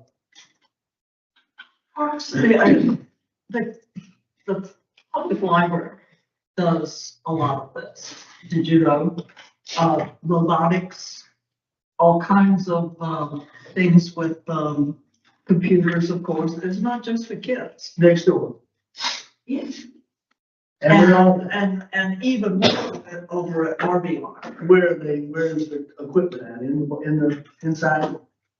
I've never seen 3D printers over there. I don't know that they have 3D printer. Did you say they're not expensive? No, $400 or $500, it seems like, but again, that's a luxury cost. It's not something that you just go out and buy for fun. But it would open up opportunities. On campuses, I was visiting campuses this last year, and you go to NC State and the students have a place to go and use these tools and experiment. So, it would give a reason to go. And it wouldn't just be I want to nurture the young people, because those are the only ones that will listen. The older people just won't listen. Well, it's true. And so I want to empower them. We've got to change Parks and Recreation. And I want to empower these people with some different avenues. Everybody's not a basketball player. Everybody's not a football player. My son got awards for college for running his math. Go figure. So we need to nurture those things as they speeches. So I want to use this opportunity to empower our Parks and Recreation to be bigger and better with things that other people will be like us. But at the same time, we don't want to spend money on redundant services and programs that are offered elsewhere. I would say that I haven't seen those services, and I'll go with, if you're talking about Mr. Flight and his robotics program, that is not a big, I've seen different people come up with these things, but I don't know what you're talking about. And I'm a technology person, so I don't know what you're talking about. But I think the Parks and Rec, you want these kids up and running. Everybody can play basketball at city gym. You want every kid out there running. And it's, if you've been to a game and seen it, but they don't always dribble, they run with the ball. It's okay. They're young, they're having a good time, they're learning teamwork. And I understand what you're saying, but we really want kids active, playing soccer, playing basketball, get them up, get them moving, healthy lifestyle. That's the dog. That sound like Yeah.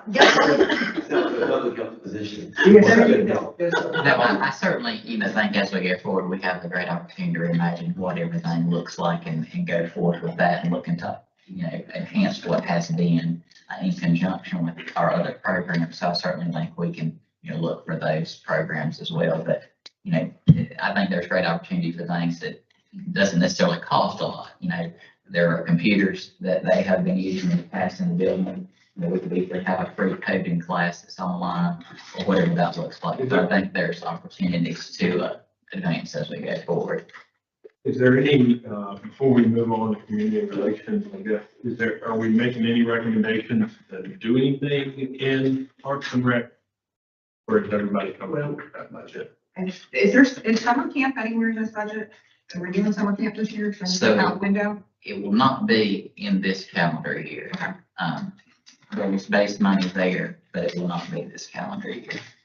Can I ask, is this vehicle 70002, says lease principal payments, we will budget it at zero, but it says 32,000? So that's just a reclassification based on GASB standards. So previously vehicle leases have been tracked on just capital outlay.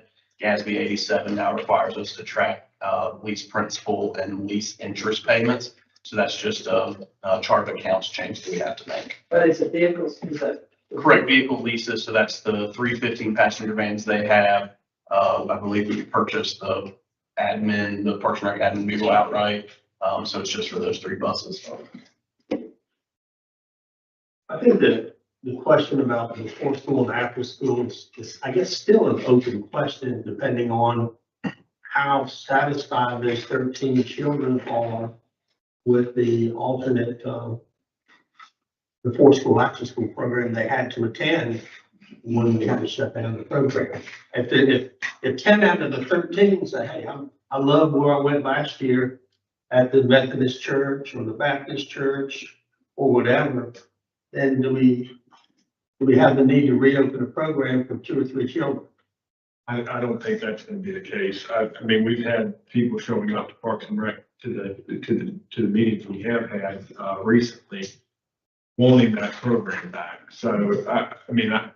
Well, it depends on the The man. greatest thing that could happen is we open it up and no one shows up. I mean, Yeah. but I don't, Demand, I guess. yeah. And so I don't have an answer for you on that, Paul. I get where you're coming from and I Doesn't appreciate it come it. down to cost? I mean, if we're being real serious about this, there are, and I was a huge proponent of this before school and after school last year, and then you look back at the tapes, I was really certain because we were told that this is a program that makes money. But I believe we were just told that it is a subsidized program if we really look at it now. I think that the numbers last year showed that that program did not make money. You might have been told something, but if you actually looked at the budget, you would see it did not. And if you factor in what the vehicles cost involves, the numerous costs involved in this, that shared with other parts of the recreation, parks and rec budget. But all in all, a true cost analysis versus benefit, we don't have that. Right. And I don't want to make a decision when it comes down to it without that. kind of Well, as an information. Yeah, and as an example, if you look at this proposed budget, and again, not all of the decisions we're making are all about the bottom line, right? They're not all about dollars and cents, it's about the community. So we're making decisions about that. Revenues are 21,500 and expenses are 757,000 dollars. Versus what in revenue? 21,500. So if you're looking to balance revenue and expenditure. This ain't the department to do it. Well, that's why I was going. If we get in 21,000 and we spend 700,000 plus, obviously there's much to look at. I mean, if you look at it, by doing a minor calculation, I mean, in order for us to break even, if you only assign 25 to 50% of the employees' time to that program, whatever that might be, I mean, you would have to drastically raise your rates to exceed what expensive average day $2,000 daycare a week would be. So I don't think there's ever really a way for us to break even. So it gets to a point, unless demand exceeds what has been, unless we get to 50, 100 people. So it's really a philosophy at this point on a policy level is, do you want to continue or not, regardless of what the cost is? It may be more cost effective to give a $20 difference between the Methodist church preschool and what we're charging them, and just let them go to the Methodist church preschool and we'll pay the $20 difference. Go back to the intern. I don't know if the Methodist school, I don't know if the Methodist church is gonna continue their program either. So what if one of your labor force in that was an intern, that was a short-term, part-time labor? Well, That was within the process of security. yes, I mean, we'd have to get rid of one or two more employees for that to even out. I mean, if we're keeping the base of the 3 employees and add another, so that can happen, it can get there for sure. DSL's summer camp program, I believe, has over 40 kids on the wait list, not in their program, but on the wait list. Right. Just as a side note. So as far as summer camps go, we've got to look at all of that. I don't know what we charge for summer camps. 95 a week for residents, 115 for non-residents. Okay, it's similar except for sailing camp. I That believe is, so, and that was a fee that we increased in last year's budget. There was no movement with uncertainty, the department we making changes to that fee this year, but it could be done for. How many, any idea how many kids we had in our summer? I don't know how many were signed up for this year. I don't know if signups have been opened, when everything was shut down. I do know in the past that it did regularly fill up to the capacity that they had on the vehicles, which was between, I think, 45 to 60 on average. I think the bus holds around 50, so that 45 to 55 mark. I think those are rates we certainly need to look at in consideration. I would love to put my children in a program that costs that little. I mean, that just isn't insane. So if we can find a way to bring that up a bit, I think that's certainly something we should consider as we think about how we would bring those programs back. That would be a decision that would be made in this budget because again, summer camp would start in fiscal year 27 and school just let out last week. So Yeah. And I think my takeaway for this is, we talked about, I'm talking about the Bartlett tree and we know those conversations, if we could get sort of a breakdown of some of the things that we do need for the other parks and that sort of thing, and how we would spend the money. I think that would be a good result of this. But also, you know, there's a lot of information we don't have, such as, is the Baptist church, before and after school program full? Do they have capacity to continue to, take more kids? What? We don't know. I don't know how many, kids were in the summer camp program. Again, you know, absence of information is a red flag that says you're not ready to make a decision about anything. And I think that we need people from Parks and Recreation, giving us a lot of information about what's done, what the value is, what the costs are, and so on. There's nobody employed in that department right now. We've got Michael, yeah. That's parks, yeah. Right. But, And so, but, I mean, what I am pleased with is that the budget is significantly less than our actual today. absolutely. And I think that that's going to set us up for, okay, what does this look like? How do we make sure that we're forming rates that help, not subsidize, because we're not in the business of subsidizing. We'll leave that to the federal government. Instead, what we'll do is try to find ways to bring those rates in line that cover the cost of the programs. So for me, if there's nothing else that we can take out of this budget at this time, I think Noah and the team have done a fairly good job. To Alderman Mosteller's point, I do think that we will make sure, I know that in your presentation, the 50,000 was for Franklin Square Park. I don't want it to say Franklin Square Park. I want it to be very clear that it's for parks. We had people who, heard that Franklin Square Park had received $183,000 over the last 3 years, and they almost lost their mind, right? You know, because other parks were like, hell. So, I think that's good. Well, I think, you know, we can look at the fee schedule, you know, we can make adjustments before budget adoptions. We can even come back in the midst of the fiscal year and readjust the fee schedule. Now, you can't adjust the tax rate after the budget is adopted, but you can adjust the fee schedule. So we can come back later, once things are where they need to be, have that professional standard back, and then come back with another fee adjustment, should that be needed. And the same thing with the programs. I mean, so right now it's budgeted that, you know, essentially none of the programs will be operating at least for the first 6 months until everything plays out.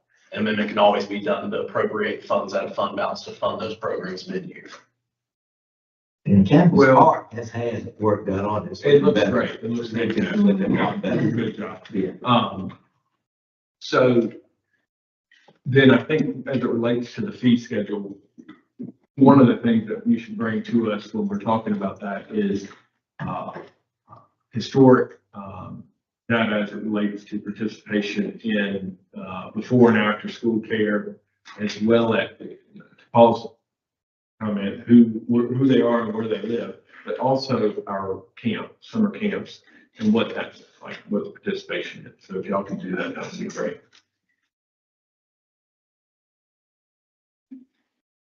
Yeah, anything else on Parks and Rec? I believe page 66 is community relations.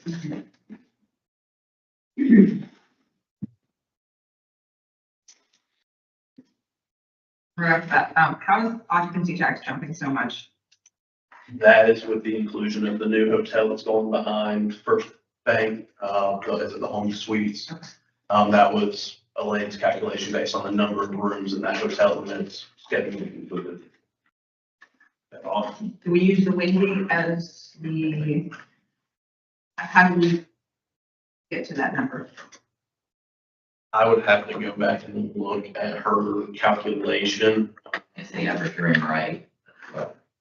Surrounding hotels go for what that percentage of the tax is, what we get from the others and what the increased rooms will give us. So I think it's a fairly reasonable assumption based on that data.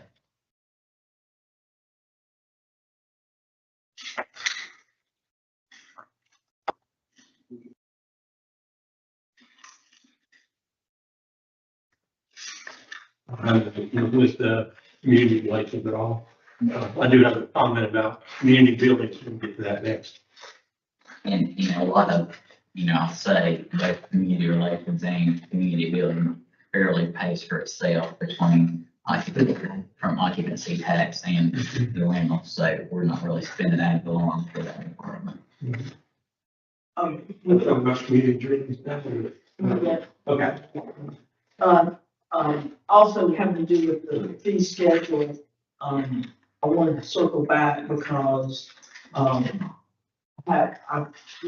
nonprofits are still, confused about fee schedules and what all that is. And I thought our takeaway for that was that hopefully community relations is going to meet with have a nonprofit meeting so that then they can have input on it. And I don't think that's happened. And I think that is important to help drive to clarify rates. I'm assuming that we'll need a new rate committee.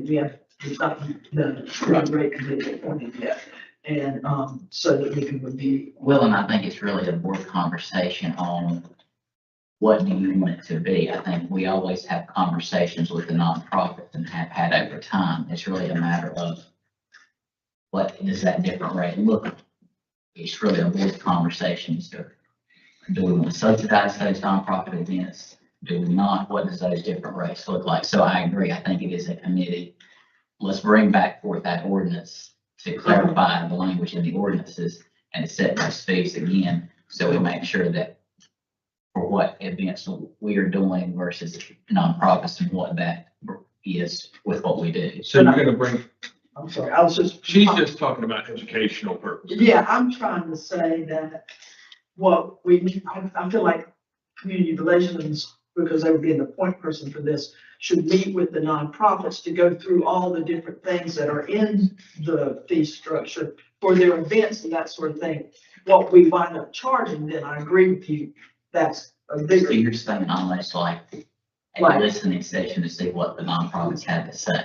Right, really, and what they're misunderstanding of what they're, just so that we have clarity about, like, I'm just gonna make this up. So how much they're renting, roadblock things for, or they have to have a tent for this, or what all that is. I think there needs to be a dialogue, with the community relations and probably have the fire department there and the police department there to have a dialogue about that before we even know what our role is and all that. That they need us to be, and then we can put a price on.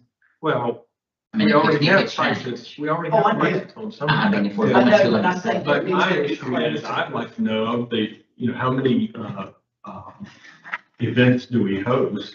How many of them are sponsored or co-sponsored with the city? And then let's go from there, because we might be talking, I don't know how many events we're talking about.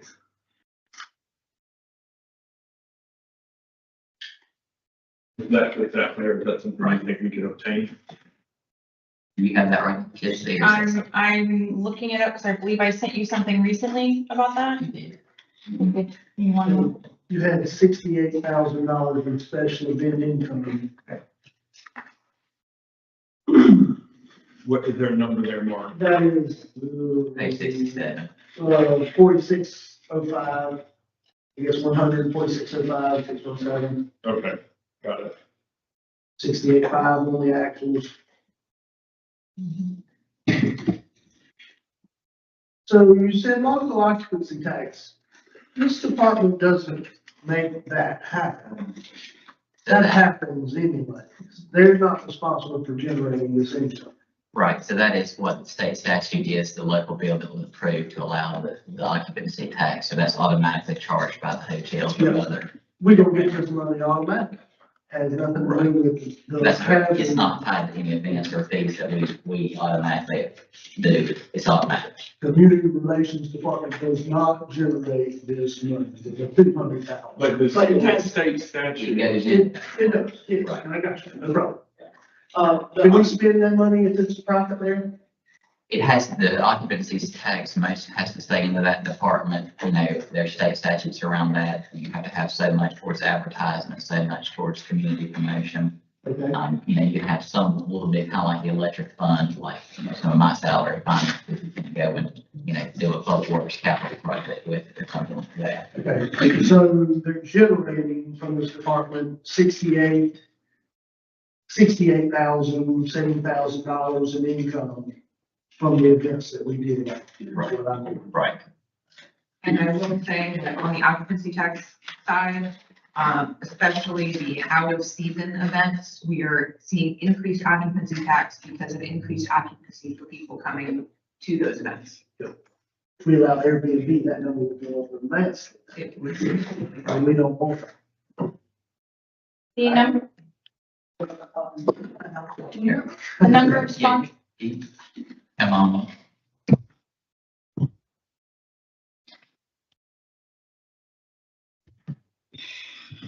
the number of sponsored events are around 15 a year. That's about 13 total days, and then 2 sponsored events that last longer, but those are full banners, and I don't know how you classify those for days events. Can you repeat that? That's 15 sponsored, city-sponsored events, right? How many co-sponsored?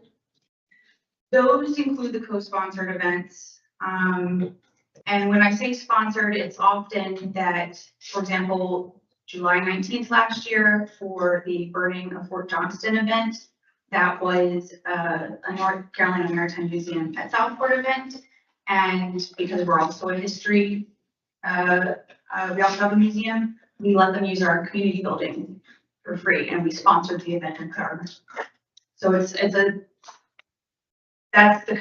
one kind of sponsorship where we allow about 12, we cap it at 12 per year at the community building. Mhm. And then other kinds of events, like the pole banners with the Historical Society and with Up Your Arts. That's more of a joint effort in certain ways. And then some of the Winterfest events, well, all of the Winterfest events are sponsored by the city because you're putting it on, but they're also including non-city events. It's 20 events in 1 week, some of which are completely put on by other organizations, but it's a fully sponsored event by the city because we put it on. do those events cost us anything? The ones where they're sponsoring, or they're doing something? Like what would be an example that they're doing that we don't really have anything to do with? But Like the co-sponsored. Huntsville bookstore, they just put up a table in front of the bookstore during the week. And it costs the city nothing. I mean, a little bit of staff time to have a meeting with them once a year. I mean, a large event like the car show that's not necessarily our event, but it happens. The only cost associated with that could be police, fire, EMS. But some of those events, they're covering those costs through hiring off-duty officers to do that. So some events, we would provide them during their regular rotation of work anyway, so they're really not any added cost. And then sometimes they want that dedicated protection, so they're paying through the third. But we are party. recouping. Pretty much, yes. Okay. You said giving the community building for free, how many times do we do that? 12, 12 More times. than 12. we've capped it at 12. Okay. How much the average income that we get on per day from the community building? Like when somebody rents one night, what's that, $1,500, $2,000? It depends on the day of the week. I can tell you the breakdown right now. Give me 1 moment. And it's a nonprofit. Resident, non-resident. Resident, non-resident. But we're giving it away rather than taking the money on that item. Like 12 times will be how much? It depends on the day. Just around much, yes. Hold on, I've got the fee schedule here. So if it's Friday through Sunday, it's 4,000 for a wedding for, And then if it's, well, actually, it could be more. It could be anywhere up to 5,500 or as low as 350 an hour or 500 an hour on Friday and Sunday, Friday through Sunday. And then during the week, Monday through Thursday, it could be anywhere from 227.50 to 350 per hour. So we're giving away between $40,000 and $60,000 from not using that to income to do this event. Please keep in mind that most of these sponsorships are to other nonprofit organizations, like the Historical Society, the Black History Symposium, Southport Women's Club. We don't, Would July 4th be included in that? We're not receiving money from July 4th events that would That's a be good housed point. in the community building. so That's a big one that would be included as part of that. So, some of the things also might not be bookable at that time. So if it's not bookable time already, then, it's really not costing us anything. We're not necessarily subsidizing a wedding to take care of another event. Another thing, a part of the outside of fire, police, and EMS is public works. We have not captured well on their revenue, putting out roadblocks, putting out stuff of that nature. So we need to come back and capture some of that time. We have a fee associated with that. It has not been very well enforced over the years. So it's just making sure whatever our fees are for any event that's not ours, it's just making sure, especially in a rewrite of the ordinance or we're going forward, we capture all that revenue. So is this a form that somebody completes and they just kind of check the boxes of the services they need from the city and then we bill them for that? Yeah, normally we're receiving, community relations is receiving an events request. That's going to go through them.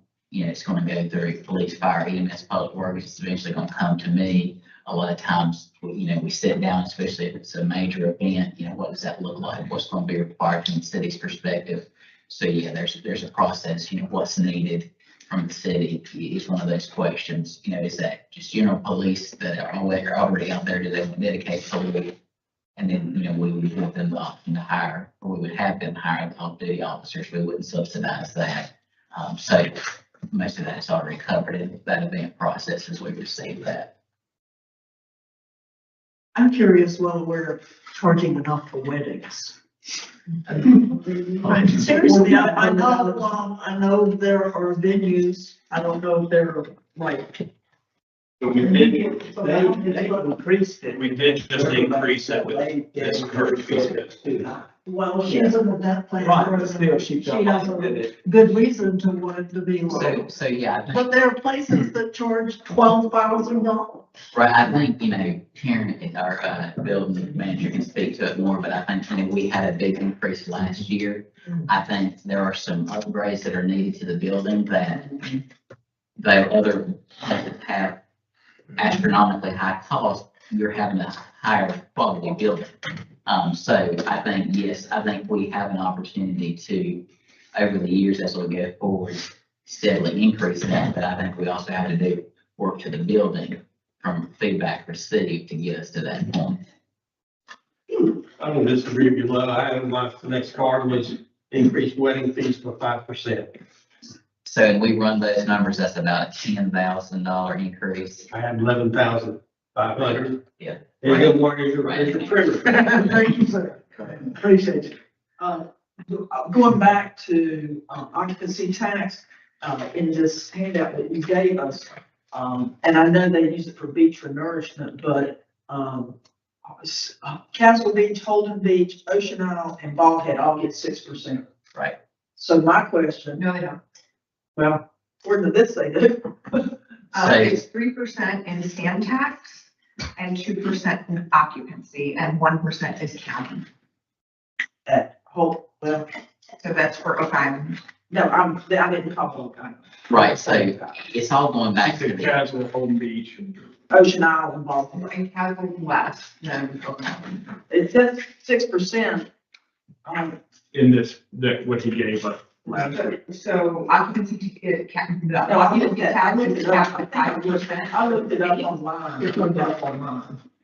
I looked it up. So the max we would be able to charge would be with the adoption of a TVA. I mean, we're capped at 3% by state statute.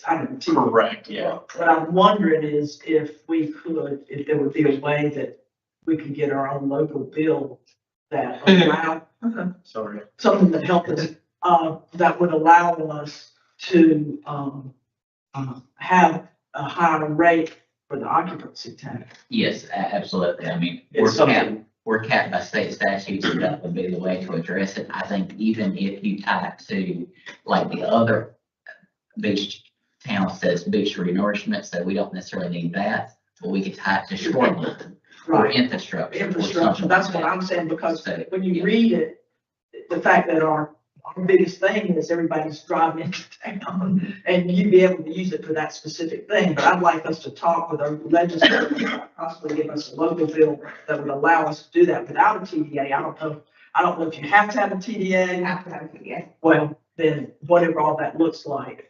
And I will caution us again that the day trippers are the ones that we are seeing come into Southport and going in and out and in and out, eating at our restaurants. When we look at what we're capturing in occupancy tax right now, we're not looking at a significant increase, in charging those people more, but they then have the option of going outside of our city limits and staying elsewhere for less. So what do you pay occupancy tax? Let's say if you have $100, if you pay $3 occupancy tax, if the rate is 100. So, 3% of the gross nightly. yes, so at $100 a night, $3 is coming to City of Southport, $1 is going to the county, and $6.75 is still not the occupancy, but we're still collecting sales tax that goes to the state as well. That's, Yeah. I would like to clarify I hope the group would consider this when we get down to voting. My proposed 5% increase in weddings would only be for the out-of-towners. I do not want to raise the cost of weddings for in-town people who pay taxes. But certainly we talked about how do we collect more revenues from the out-of-towners that are working on our infrastructure, and going from $5,500 for a wedding to $5,750, an increase of $250. I don't think that would sway them from booking with us. And so I would propose 5% increase in weddings for the non-residents only.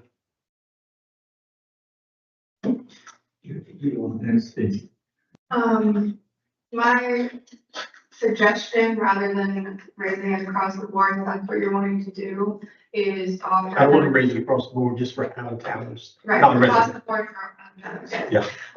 would be do peak season versus off season, rather than, what do you say, 57, 50 across the whole year. Right.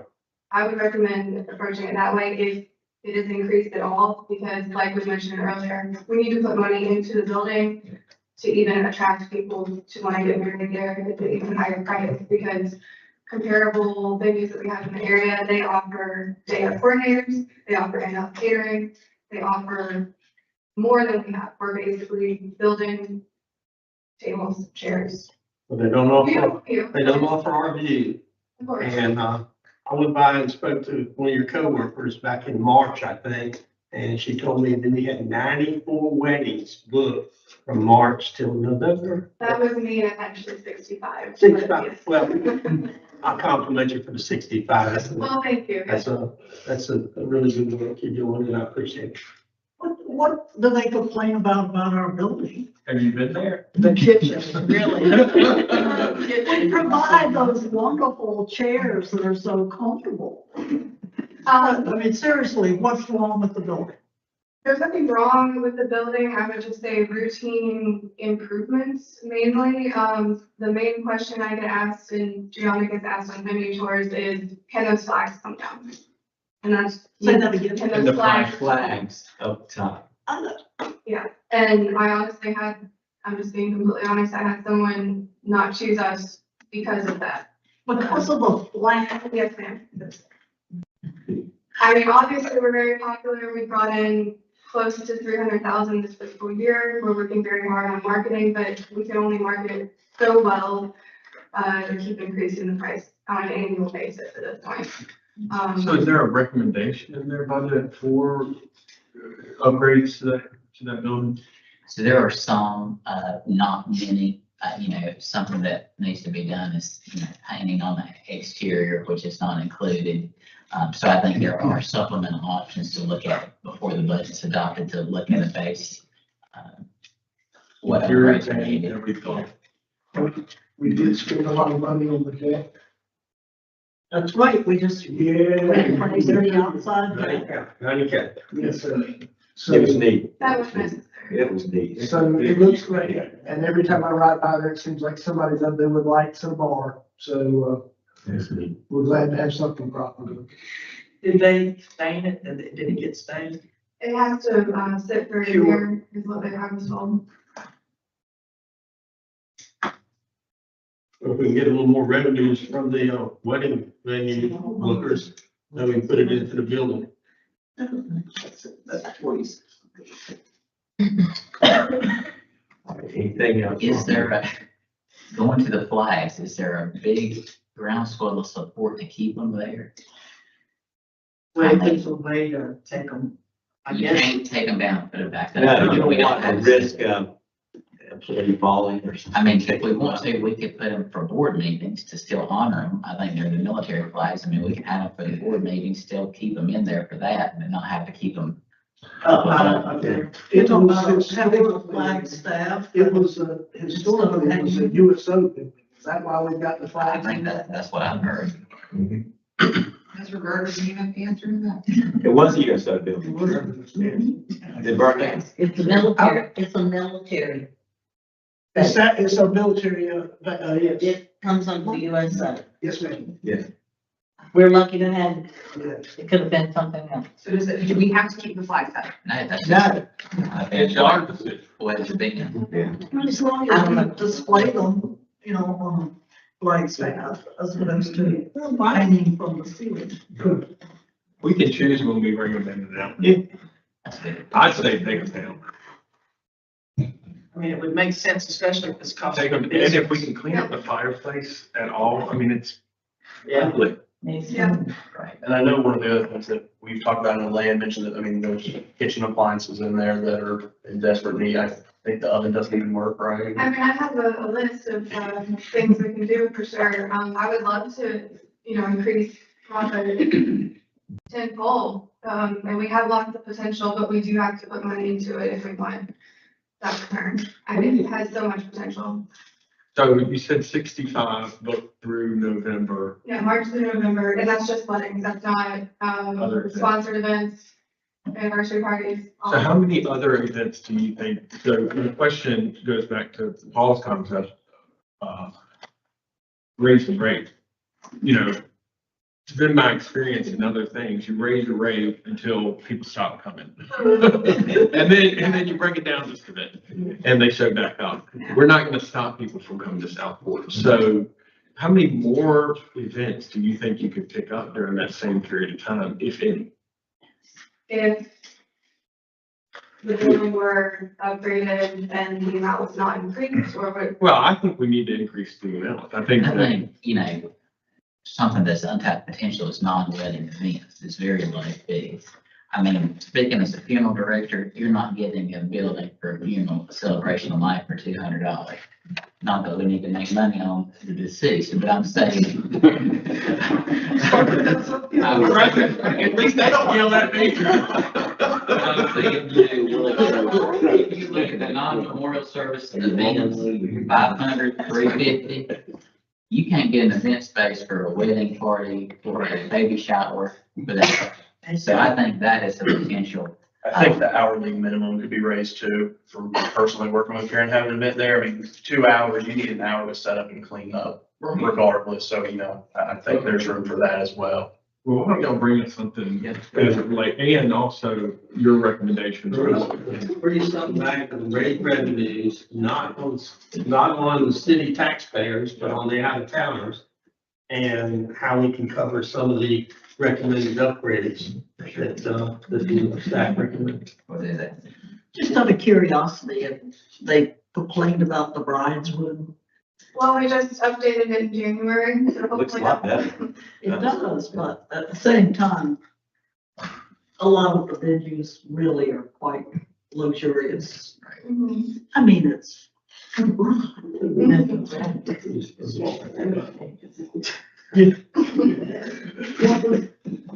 used to live at a bar. I'll drink, but y'all go. Um, Where is the money that we spent on the debt in the budget? That was capital fund. Okay. My concern with increasing within a month from now too is none of these upgrades will be made before we're trying to sell to these 2027, 2028 drive. That's just another thought to put out there. If we increase the rate now without really offering anything else, those reservations are not gonna come through. We can also put a timeline in place that say if you book by this date, then you should get this rate, but Yeah. after this date, you get the new rate. Well, and like Noah said earlier, I mean, we can always amend the fee schedule. So if repairs were done in the first 6 months of the fiscal year, it could be fees that take effect January 1, if we made an amendment to the fee schedule by then. If somebody's paying $5,500, they're not gonna mind paying $5,750 for a 5% increase, in my opinion. It's not that big a difference, but $250 for every one of these, that money adds up to get you a new stove. Yeah, we'll put together a plan and report back. Sure. Thank you, Lee. Thank you. Thank you all. All right, planning on page 51.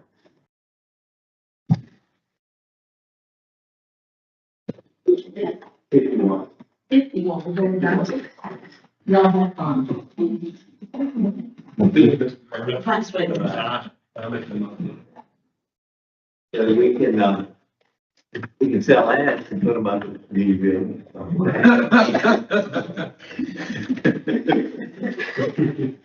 I can see it now, pay the subs. All right. Nothing like a little TV.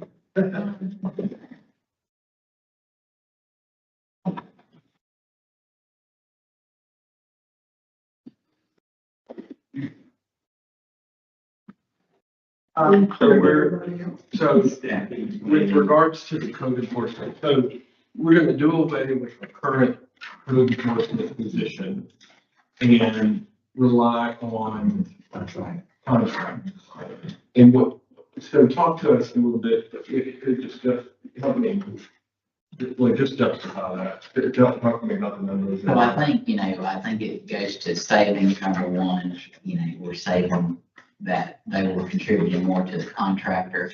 We're saving on that. I think from an efficiency standpoint, we're seeing, the contractor did well with what they're able to do and take on more. So I think it's, a savings on them and being able to have them absorb more of what our current, staff do. I did some comparison. Leland has 33,000 people. They have one code enforcement officer. Sunset Beach, Morehead City, conferences that we've attended, I've talked to dozens. And municipalities with significantly more population than we have one code enforcement officer. Southport has one full-time officer and a contractor. I just think it's overkill. I have gotten a lot of complaints, in the last 6 months. People were issuing citations. One said they, got a citation for cutting up some trees and logs that were on their property.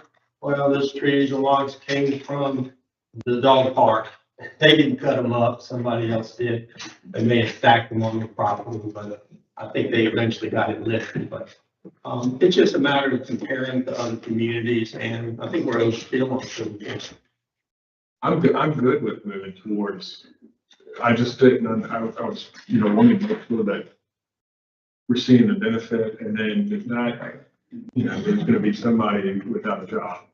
You don't see moving that person anywhere within the organization. It's the savings. Yep. This is a straight riff. Yeah. Do you have the amount that it will increase the contract? So I'm still waiting for final numbers from them. It won't be a whole lot. I mean, they're under budget where we are already. So there'll be an increase a little bit, but it won't be drastic. This is going to be Derek, the same one we know. So they have several different ones. He's transitioned to more of a leadership role in the company. So he's not on around all the time, but they have several different folks that they'll utilize within the company. What do we think of, oh, sorry. Yeah, how many days would the, whoever it is, be here? Primarily all week. I'm sorry? All week, 5 days a week. Okay. And they don't live in the area or do. They do, they have several different places throughout the state, so they're going to other municipalities as well. So they're moving throughout the state. I'm going to end up voting on this, but I'm completely against using outsiders versus take care of our employees. That employee's got 15 years with us, and it's hard to have someone who commits to us that long, and then we let them go for outside, which we do not know who's going to be from time to time. Again, Derek moves, so now we got somebody new that's going to learn, and then there'll be somebody new that learns versus having the institutional knowledge. I'm very uncomfortable with this particular adjustment. One of the conversations that I would like us to have at one of our future meetings is as it relates to enforcement. So, there was a statement made in, our meeting earlier this week about, right of way and suggesting that this board took action that did not already exist, and that's not the case. Say that again. There was a suggestion that we took action as it related to right of way that did not already exist. The right of way ordinance existed before, yes. I follow. Okay, so, it was staff that came to the board and asked for clarification on how best to move forward. Some people were getting things done, some people were not, some people were planning in the right of way, some people were not. And we simply created clarification, which I think needs to be clarified once again. So, just as a side note, in the future, at one of our board meetings, I would like us to discuss that topic. One day I was out watching our code enforcement officer writing tickets because somebody had left their trash can out too long. And I don't think that's in the ordinance. No, That's not interesting. He puts tags on them stating what the statute or the ordinance says, but we've never filed a notice of violation for a trash can. It's just puts a tag that says take. Okay, all right, but he's out there actually writing and tagging trash cans.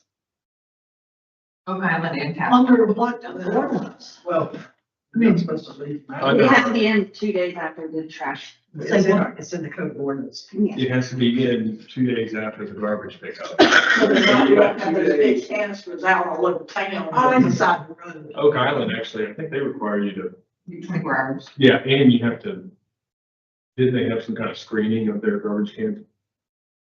They just have to be awesome. So yeah, staff is enforcing what the board's adopted. And There are there's some on board that want strong enforcement, some of them do not. So it's a matter of do we want to keep the current ordinances or amend them? Well, that That's ordinance an old existed. ordinance. Right. Yes, that's That was But generally, not just about trash. correct.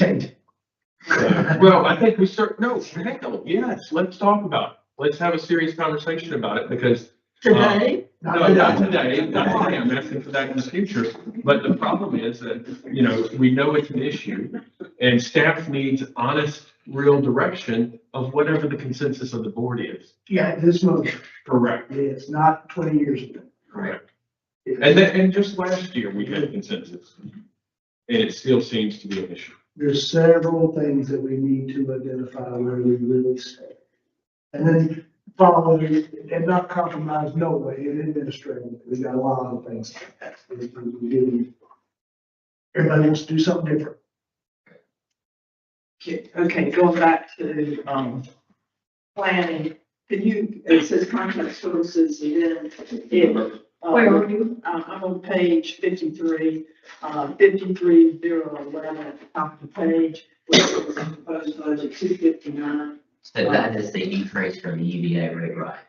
It's also written into the capital budget. So it's in fund balance appropriation is where it's at. In my PowerPoint, that's the part of the 900 appropriation fund balance. This is just the expense side of it in that line item. Okay, I'm not used to being both. Right. Okay, the other thing, that was. I had a question and this moment answer this. The UDO online is not updated regularly. So can you clarify that because I've got a So lot. the contractor that we have, Code, that houses the general code ordinances and the new UDO, which we apply to it. There's been some controversy, not a controversy, but there's been some problems on their side with staffing, not getting it up correct. So it's also a subscription model that we only have so many updates per year. So we're in the process of going back to them to find another option so that we can have regular updates, because we can't have just 2 updates a year or whatever it is. So it's been on their issue side, but we're working through that to try to get that updated. Is that the only vendor? There are a few more. This is They're having their own problems. the, premier one. If we go to another one, then Sure. we'll have $300,000 worth of cost to have them do it. So, Gotcha. but they're definitely looking at what those options are if they can't figure it out. And I want to follow up on Kelly's conversation. I remember you saying something about software with the county and trying to work with the county. Was that anything that was entertained? I don't know if we followed up. Or if that was anything that was possible? Development, the plans, yes, May's working with them on that. Afternoon. Yes, so we did follow with that. We have been working with the county. We are working with them so that we can develop our own, and they're helping us with that. So we for our GIS program. So we'll have our own, but it'll be very, very similar to what they offer as well. Is that what you've been referring to as the dashboard? That's correct. And then, I'm sorry to interrupt, but then the only other thing I would say is, I'm not certain if it's been a while since we reviewed your fee structure, but I think that's something for the rate committee to review the fee structure for that. Because I'm sure there's probably low fees related to that now as it stands. I may have missed it earlier, but, account 53011 contract services is going up from 100 to 259 because of the UDO rewrite. Yes, sir.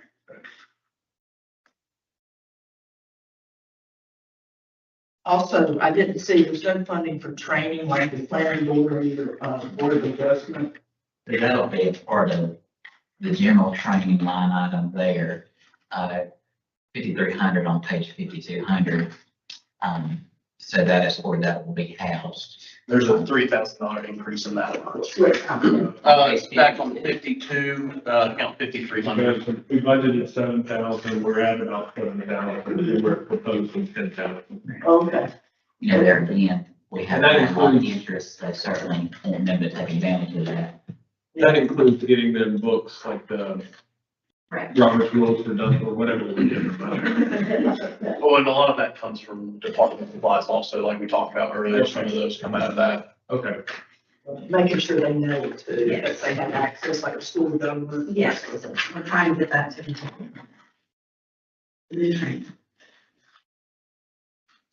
You just talking about planning there, we're not permitting the inspection yet. Yeah, we can go on. Just had a question, Andy Mo. Just had a question from Mel on permitting and inspection. And this is, somebody posed this question to me and I'd just like to give them the answer. Are our building inspectors, and I see one of our finest back there, Mr. Barefoot.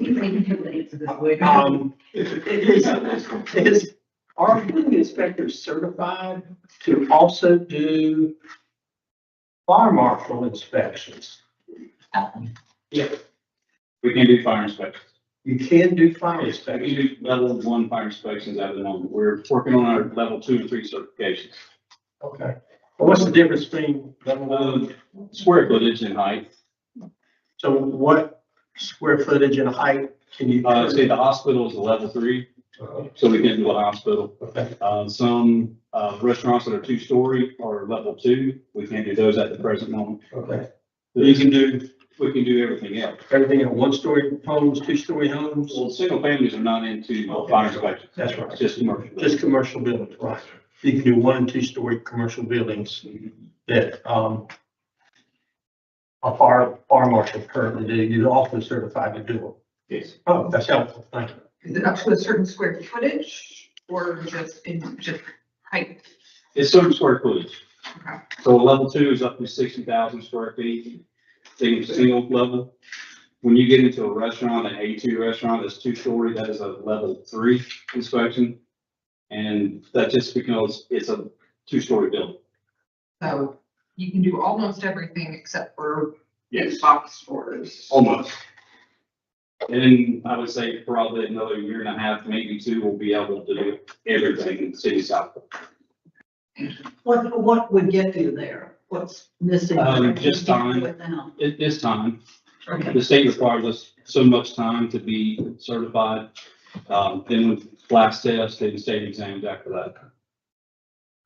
Paul, are you moving toward talking about redundant services, that we have people who can do something that we're paying other people to do? Sort of. I mean, if Colleen and other building inspectors have got some bandwidth to do some of the inspections that the fire marshal's department is doing, it certainly gives us some flexibility.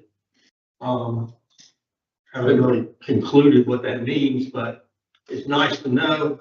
Colleen, how many, if somebody needs an inspection, walks in your building today, we need an inspection, sends it in electronically, how many days are you behind before you can get to it? We're not behind at all. So this is my point. You go to Raleigh and ask for an inspection, you might wait 3 months. But our staff, they knock it off. It's amazing.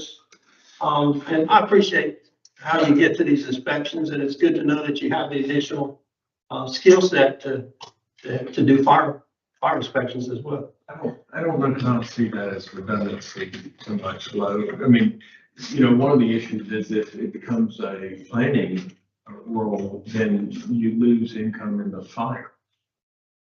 I understand. We charge for these, so we get money from it. And do you have time to do fire inspections? Not really. Okay. I mean, if we have to do it, we can do it. But I think it's best left to the fire marshal and the deputy fire marshal, because there's so much more to it than just the inspection. It's the enforcement as well. Usually the fire marshal is getting paid out of fire fees until they go over, right? Well, aren't we subsidizing fire fees by like 50% or something? Yes, they don't pay. I will congratulate May on receiving her CCA certified zoning official. Very good certification to the School of Government Hall of Fame's planning and zoning, so proud that we permitted CCA. And I'm not thinking, there was nothing missing. I just don't know how they would work. But they're also part of the planning process, technically you have to be part of that as well. I can't speak for Paul, but I think maybe he's heading toward reducing staff. Yeah, if the inspector's got bandwidth, because they're able to knock off these inspections in one day, do they have bandwidth to do, maybe we only need 1 fire marshal instead of 2, because Colleen and his colleagues have got bandwidth. Provided we can collect the same amount. I had somebody speak to me this week and said the inspection that they had with the fire marshal's service took an hour and a half. They got them a bill, it was $900. But it's based on square footage, I know, not just the time spent. No church. It very was. So It wasn't church. the income from the fee to revenue is 605, but their expenses are 437.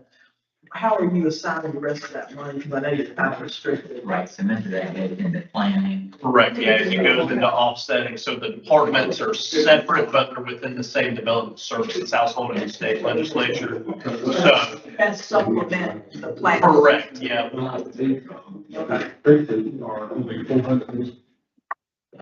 So if you were to look at the planning expense total, you could less the revenues from that department and then the less of the profit per se. I got you. I just wondered where. Correct, yeah, it stays within development services as a whole.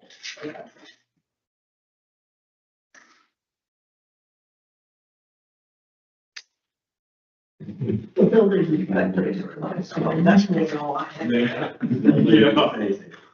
We just need more places to install. Watch out. All right, so y'all good with planning and inspection? That was both of my own. I have one question, Permit. it's a permit question. From the time that somebody applies for a permit to the time that we get out to be able to issue it, what's that time? Commercial or residential? Either. But Residential usually, depending on the zoning issues, maybe a week and a half. Okay. Commercial is usually about 2 weeks. Okay. How many? About 2 weeks for commercial. Generally. Just to give you guys an idea, I applied for a permit for Carolina Beach to redo a deck. It has to go through New Hanover County. It took 4 months from the time that I applied from the first time. And I would like to point out the metrics that Kylie provided for this on page 54. They completed over 4,100 total inspections this year. And I actually have heard from contractors that they much prefer working with City of Southport when they're going through permitting than any of the others in the area. So that's, Well, you know, that's why we got the 88 acres, is that developer did not want to work with Brunswick County. That's why they annexed into Southport. actually, I just got a request, while we're sitting here, from someone who just purchased a property just outside of our current city limits who wants to Where? annex in Where, and would love to get that done by our next meeting.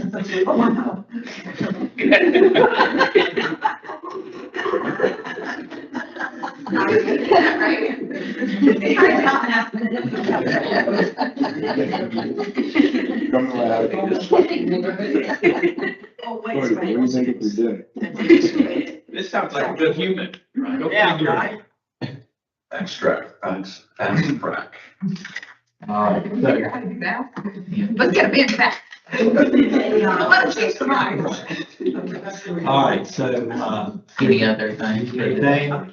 Do you want general stuff now, or do you want? Yeah, that's, I mean, yes, I would. If there's anything that y'all want prepared for tomorrow, if you had a chance to look it over, then I think now would be a good time that we can work on that this afternoon. I get, some of my comments, I guess we should wait till. Yeah. Yeah, anything department specific. Yeah, I don't have anything.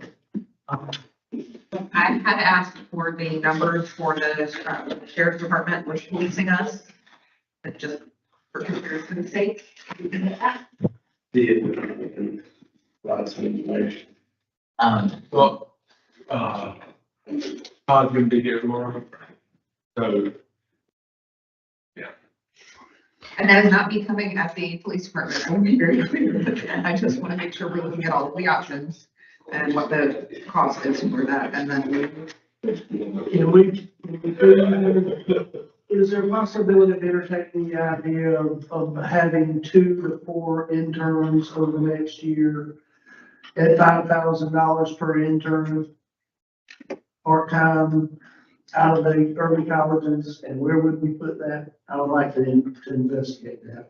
Yeah, I think there's several different options with that. Community relations has several interns that have been school projects and stuff, so that hasn't cost anything. okay. I think, we definitely have that capacity to do an internship, some maybe payment, some maybe, so it's looking on a case by case basis. So I think we have that built-in capacity, to look at, having some kind of stipend or something like that. Yeah, so I was looking into it, specifically for my department coming up. If you're doing undergrad level, you may be able, if you were to get somebody local from, Coastal or UNCW, something like that, can get by unpaid. Graduate programs, I mean, they're wanting upwards of $25, $30 an hour to complete their programs. I'm talking about a $10 an hour spend through your budget. It might be 3 months, it might be 6 months. that they come from high school, early college, and they are in our departments, trying to learn the different jobs. So it is a very beneficial program. I know when you say intern, but there should be a little bit of an economic benefit to the. South Brunswick High School has a free internship program. I remember, yeah, when I was in school, it was like a shadow for a day and it was a week and you go to a different place. Oh, I had an intern for 3 months from South Brunswick, High School.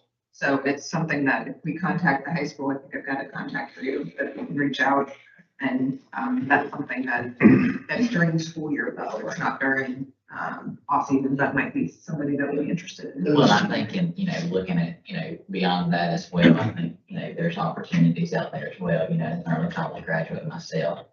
I think there's great opportunity for that. So I think it's, I don't think we necessarily have to assign a dollar amount to it in the budget. I think we can go that on case by case basis and to the individual. Certainly if you would go to a graduate level, somebody that can help me out with doing things, I think we look at that as a case by case basis and tailor to that specific department's needs. But I think that's a great idea. Even if there was somebody on a lawnmower or a weed eater. Right. Yeah. Which is part of, Bowling Springs has that process and they vouch from department to department. So, again, consider the money, do what you want to. Yeah, I want to bring young people into this and find some new. For sure. I believe those community relations had an unpaid intern recently that just wrapped up, and then just last year we did have the UNC fellow. That of course comes with the cost, partnership with UNC. Unless something's changed, federal law, requires that interns be paid. There's no unpaid internships. You have to pay at least, minimum wage. Right. That may be new. Yeah. In the So last few years. how did we get some unpaid interns? Yeah, I would prefer to pay them actually, but okay. We don't have a choice. Yeah. Right. And even if it's the $7.58 minimum wage, it's ridiculous. There will be utility in having another body doing something without paying health insurance and all these other Right. things. For sure. I would really appreciate us trying to include something like that. Somehow. In your budget, just as a side before we wrap up, the Parks and Rec, you moved an employee from Parks and Rec into a different position in Parks and Rec. Right. And then the job that he was doing, part of that was watering and things of that nature. That's moved back to Public Works. So Public Works is handling that for now. We're advertising for a replacement for that full-time job And now. Parks and Rec.